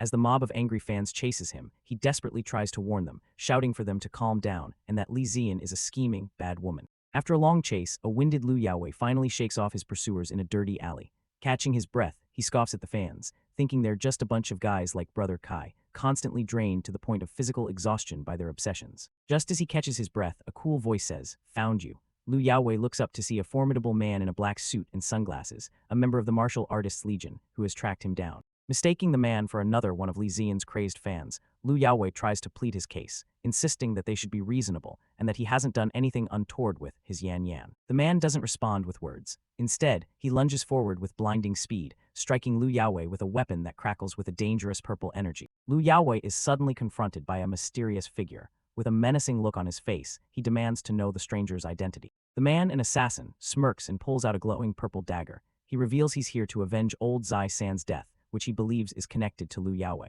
Recognizing the ominous energy radiating from the dagger, Lu Yaowei realizes this new foe is connected to the group that had attacked them previously. Without hesitation, Lu Yaowei activates one of his skills, the Heavenly Dao Step, allowing him to move with incredible speed. He closes the distance in an instant, unleashing his Clothing Dao boxing style and aiming a powerful blow at the surprised assassin. A resounding crash echoes through the alley as Lu Yaowei's kick sends the assassin flying backwards, smashing him into a brick wall. Standing over his defeated opponent, Lu Yaowei casually taunts him, noting that he was merciful enough to leave a few of his ribs intact. Suddenly, a new threat emerges as a heavy ball, and chain comes hurtling through the air directly towards Lu Yaowei. Reacting quickly, Lu Yaowei meets the attack head-on, shattering the iron ball with a single, powerful kick. The owner of the weapon, a bald man with a goatee, appears. He looks down at the scene, coolly asking if there are any other challengers. The leader of the assassins chides his subordinate, Fanger, for charging in so recklessly and getting himself defeated so easily. Seeing Lu Yaowei's unusual strength, the group of assassins decides to attack him all at once to ensure victory and split the bounty. Faced with 3 opponents at once, Lu Yaowei's expression turns serious. He knows he might be able to handle one, but fighting 3 will be a true challenge. Just as the fight is about to escalate, a group of friends arrives, led by the cheerful and chubby Brother Kai, who calls out to Lu Yaowei. Oblivious to the danger, Brother Kai cheerfully jokes about how nice it would have been if they had just thrown him onto Ziyan earlier. He quickly realizes the tense atmosphere, scratching his head and asking awkwardly if he has arrived at a bad time. The leader of the assassins grins maliciously. He sees the arrival of Lu Yaowei's friends not as an interruption, but as an opportunity. Without warning, the leader attacks, sending Brother Kai flying. The poor man cries for help, terrified that he's about to die. Enraged that they would harm his friend, Lu Yaowei intercepts the assassin's chain, complaining that he now has to protect another burden. With the assassins momentarily distracted by Lu Yaowei, a frightened Brother Kai scrambles towards his friend for safety. The other 2 assassins see their chance. They declare that no one will be leaving and charge towards Lu Yaowei and his friends. Suddenly, a thick cloud of smoke fills the alley, obscuring everyone's vision and throwing the scene into chaos. In the confusion of the smoke, one of the assassins swings blindly and accidentally punches his own comrade in the face. The 2 assassins are left reeling in confusion. One demands to know how he ended up hitting his own partner, while the other clutches his head and yells out, asking who is there. From the other side of the alley, a voice taunts them through the smoke, calling their efforts cheap tricks and warning that they can't stall them with such tactics. From out of the smoke, the internet celebrity Li Ziyan appears. She grabs Lu Yaowei by the hand and tells him to come with her, leading him and an exhausted Brother Kai away from the danger. After running for a while, Li Ziyan finally stops, declaring that they are far enough away. Lu Yaowei catches his breath while poor Brother Kai collapses to the ground in exhaustion. Now that they are safe, Li Ziyan removes her face mask. She reassures them that the martial artists' legion isn't bold enough to dare follow them to such a public place. Brother Kai, completely starstruck, can only stare in awe, thinking he's been rescued by a real-life goddess. Lu Yaowei, on the other hand, looks annoyed, suspecting she's just trying to take all the credit. Trying to be polite, Lu Yaowei formally introduces himself and thanks the lady hero, Ziyan, for her help in their escape. Ziyan playfully puts a finger to her lips, hushing him to keep her identity a secret. She winks and suggests they call it even, since they both got a chance to show off. Lu Yaowei starts to reconsider his opinion of her. He thinks to himself that he must have misunderstood her. She couldn't possibly be a heartless demon. With her mask on, she even looked as benevolent as a bodhisattva. Ziyan suddenly leans in close to Lu Yaowei, causing him to jump back in surprise. Flustered, he asks why he suddenly can't hear anything, to which she innocently replies, "Hear what?" She continues to tease him, whispering about the sound of a heartbeat. She paints a romantic picture of being rescued by a girl who is not only adorable, but also genuinely kind-hearted and asks for nothing in return. With a dazzling smile, she finishes her flirtatious performance, asking him if that isn't the kind of heartbeat a man should have when he's with a girl like her. Lu Yaowei is left completely stunned. He realizes with a shock that he was wrong about her yet again. She isn't a benevolent goddess at all. She's a heart-playing demon who expertly manipulates people's emotions. Later, the 2 of them sit on a park bench. Now that he's seen a glimpse of her true nature, Lu Yaowei asks her a pointed question. If she's so skilled, why didn't she fight back during the incident on stage? Ziyan calmly explains that her behavior is dictated by her company's orders. She is required to maintain a certain public image, and if she doesn't portray herself as vulnerable and pitiable, then how would she ever become the kind of person that everyone wants to protect? She candidly admits that her damsel in distress persona is a carefully crafted act. Lu Yaowei sighs internally, thinking about his poor, naive friend. Brother Kai still has no idea that he's being completely played like a fiddle by the celebrity he idolizes. Changing the subject, Lu Yaowei asks her about the martial artists' legion she mentioned. Ziyan seems surprised that he hasn't heard of them. She explains that the Martial Artists Legion is an infamous assassin group composed entirely of powerful martial artists. They are notorious in the underworld for their high success rate, and even top business tycoons and celebrities can't escape them once targeted. However, when Lu Yaowei presses for more details, Ziyan admits that her knowledge is limited. She doesn't have any more specific information about the organization. Switching back to her flirty celebrity persona, she suggests that he should come to her events more often and get tickets directly from her to cut out the middleman and save money. Lu Yaowei has had enough of her games. He stands up and bluntly refuses her offer, stating that he'll find out what he needs to know on his own. Unfazed, Ziyan calls after him, offering a 20% discount. Walking away, Lu Yaowei reflects on the conversation. He now understands that the Martial Artists Legion is a dangerous and persistent threat. he resolves that he must find a way to strengthen himself, and quickly. He remembers what Lin Myok told him about needing spiritual jade to create a spirit-gathering array to boost his cultivation. He decides to call her and ask how he can obtain it. On the phone, Lin Myok is straight to the point. She instructs him to go to a place that sells jade items. Once there, he must inject his energy into the jade to sense which pieces are true spiritual jade. Before Lu Yaowei can ask for more details, Lin Myok curtly ends the conversation, saying she needs to get back to her practice. The abrupt hang-up leaves him scratching his head, wondering about her secrecy. Just as he's pondering his next move, a system prompt appears before him. It's a delayed reward for his earlier confrontation, granting him a new skill for having shocked the ancient martial artist, the penetration technique. Lu Yaowei realizes the system prompt is the delayed reward for his fight against the martial artist's legion. He had almost forgotten about it, but now he's curious about what the penetration technique actually does. His mind immediately jumps to a perverted conclusion, and he gets a lecherous grin as he imagines using the penetration technique on a passing woman. To his shock, the technique activates, but not in the way he imagined. Instead of seeing through her clothes, he sees her entire skeleton, like a medical X-ray. Horrified by the result, he comically complains to the system, asking why it would give him a skill like this. He jokes that unless he wants to become an orthopedic doctor, this X-ray vision is completely useless. Following Lin Myok's advice, Lu Yaowei arrives at an antique market. As he walks past the stalls filled with old artifacts, he can feel a pleasant sensation as his body naturally absorbs traces of true energy from the items. He picks up a green jade bracelet and tests his new knowledge. He injects a bit of his own true energy into the jade and is amazed when it returns the energy, amplified. He realizes the ancients were right. Jade truly does nourish people, acting like a portable power bank for cultivators. As Lu Yaowei gets lost in the blissful feeling of absorbing energy, the shopkeeper angrily confronts him, accusing him of having a weird fetish and telling him to stop drooling over the merchandise. He tells Lu Yaowei to get lost if he isn't going to buy anything. Putting on a calm facade, Lu Yaowei asks how much the bracelet costs. The shopkeeper's attitude instantly changes. He smiles, claiming it's a rare ice jade piece worth 2 million, but offers a generous 20% discount. However, using his new penetration technique, Lu Yaowei can clearly see that the so-called high-quality jade is riddled with impurities. With a confident smirk, he declines the offer, saying he'll look elsewhere. As he walks away, Lu Yaowei muses that robbing jade stores would be far more profitable than robbing banks with this ability. The furious shopkeeper yells after him, calling him a pervert and banning him from the store. To his surprise, Lu Yaowei bumps into a familiar face. Xiao Tu, the girl with pink hair, who is walking with her elderly grandfather. Xiao Tu cheerfully greets him, and they exchange pleasantries. Lu Yaowei explains he's just browsing the jade market, and she exclaims what a coincidence it is that they are here too. She excitedly introduces Lu Yaowei to her grandfather, reminding him that this is the guy she told him about. She quickly adds that her previous loss to him wasn't her fault. Lu Yaowei politely greets the man as Mr. Tu, based on his granddaughter's name. However, the old man corrects him, stating that his last name is actually Wang. Old Mr. Wang smiles, saying he's heard from Xiao Tu about Lu Yaowei's impressive martial arts skills. He then extends a surprising invitation, a friendly sparring match. Lu Yaowei laughs nervously, trying to downplay his abilities by telling the old man that he's exaggerating. Mr. Wang laughs along with him, seemingly dropping the subject by admitting that he just got a bit curious and acted impulsively.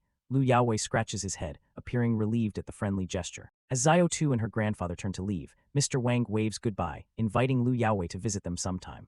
Lu Yaowei politely agrees, promising to visit when he has the chance. But as they walk away, something feels off. Lu Yaowei's expression turns serious as he senses a sudden shift in the old man's demeanor. In a shocking turn of events, Mr. Wang drops the friendly act and launches a ferocious surprise attack, yelling for the brat to take his punch.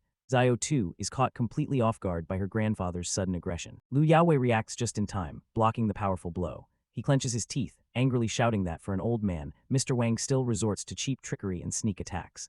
Xiao Tu is horrified by the scene unfolding before her. She cries out, asking her grandfather what on earth he is doing. Mr. Wang angrily retorts that he has to make a move, or else this brat will steal all of his granddaughter's admiration.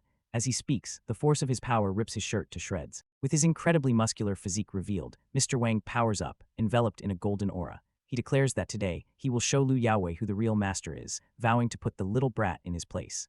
Thanks for watching. Like, subscribe, and turn on the bell for more awesome stories.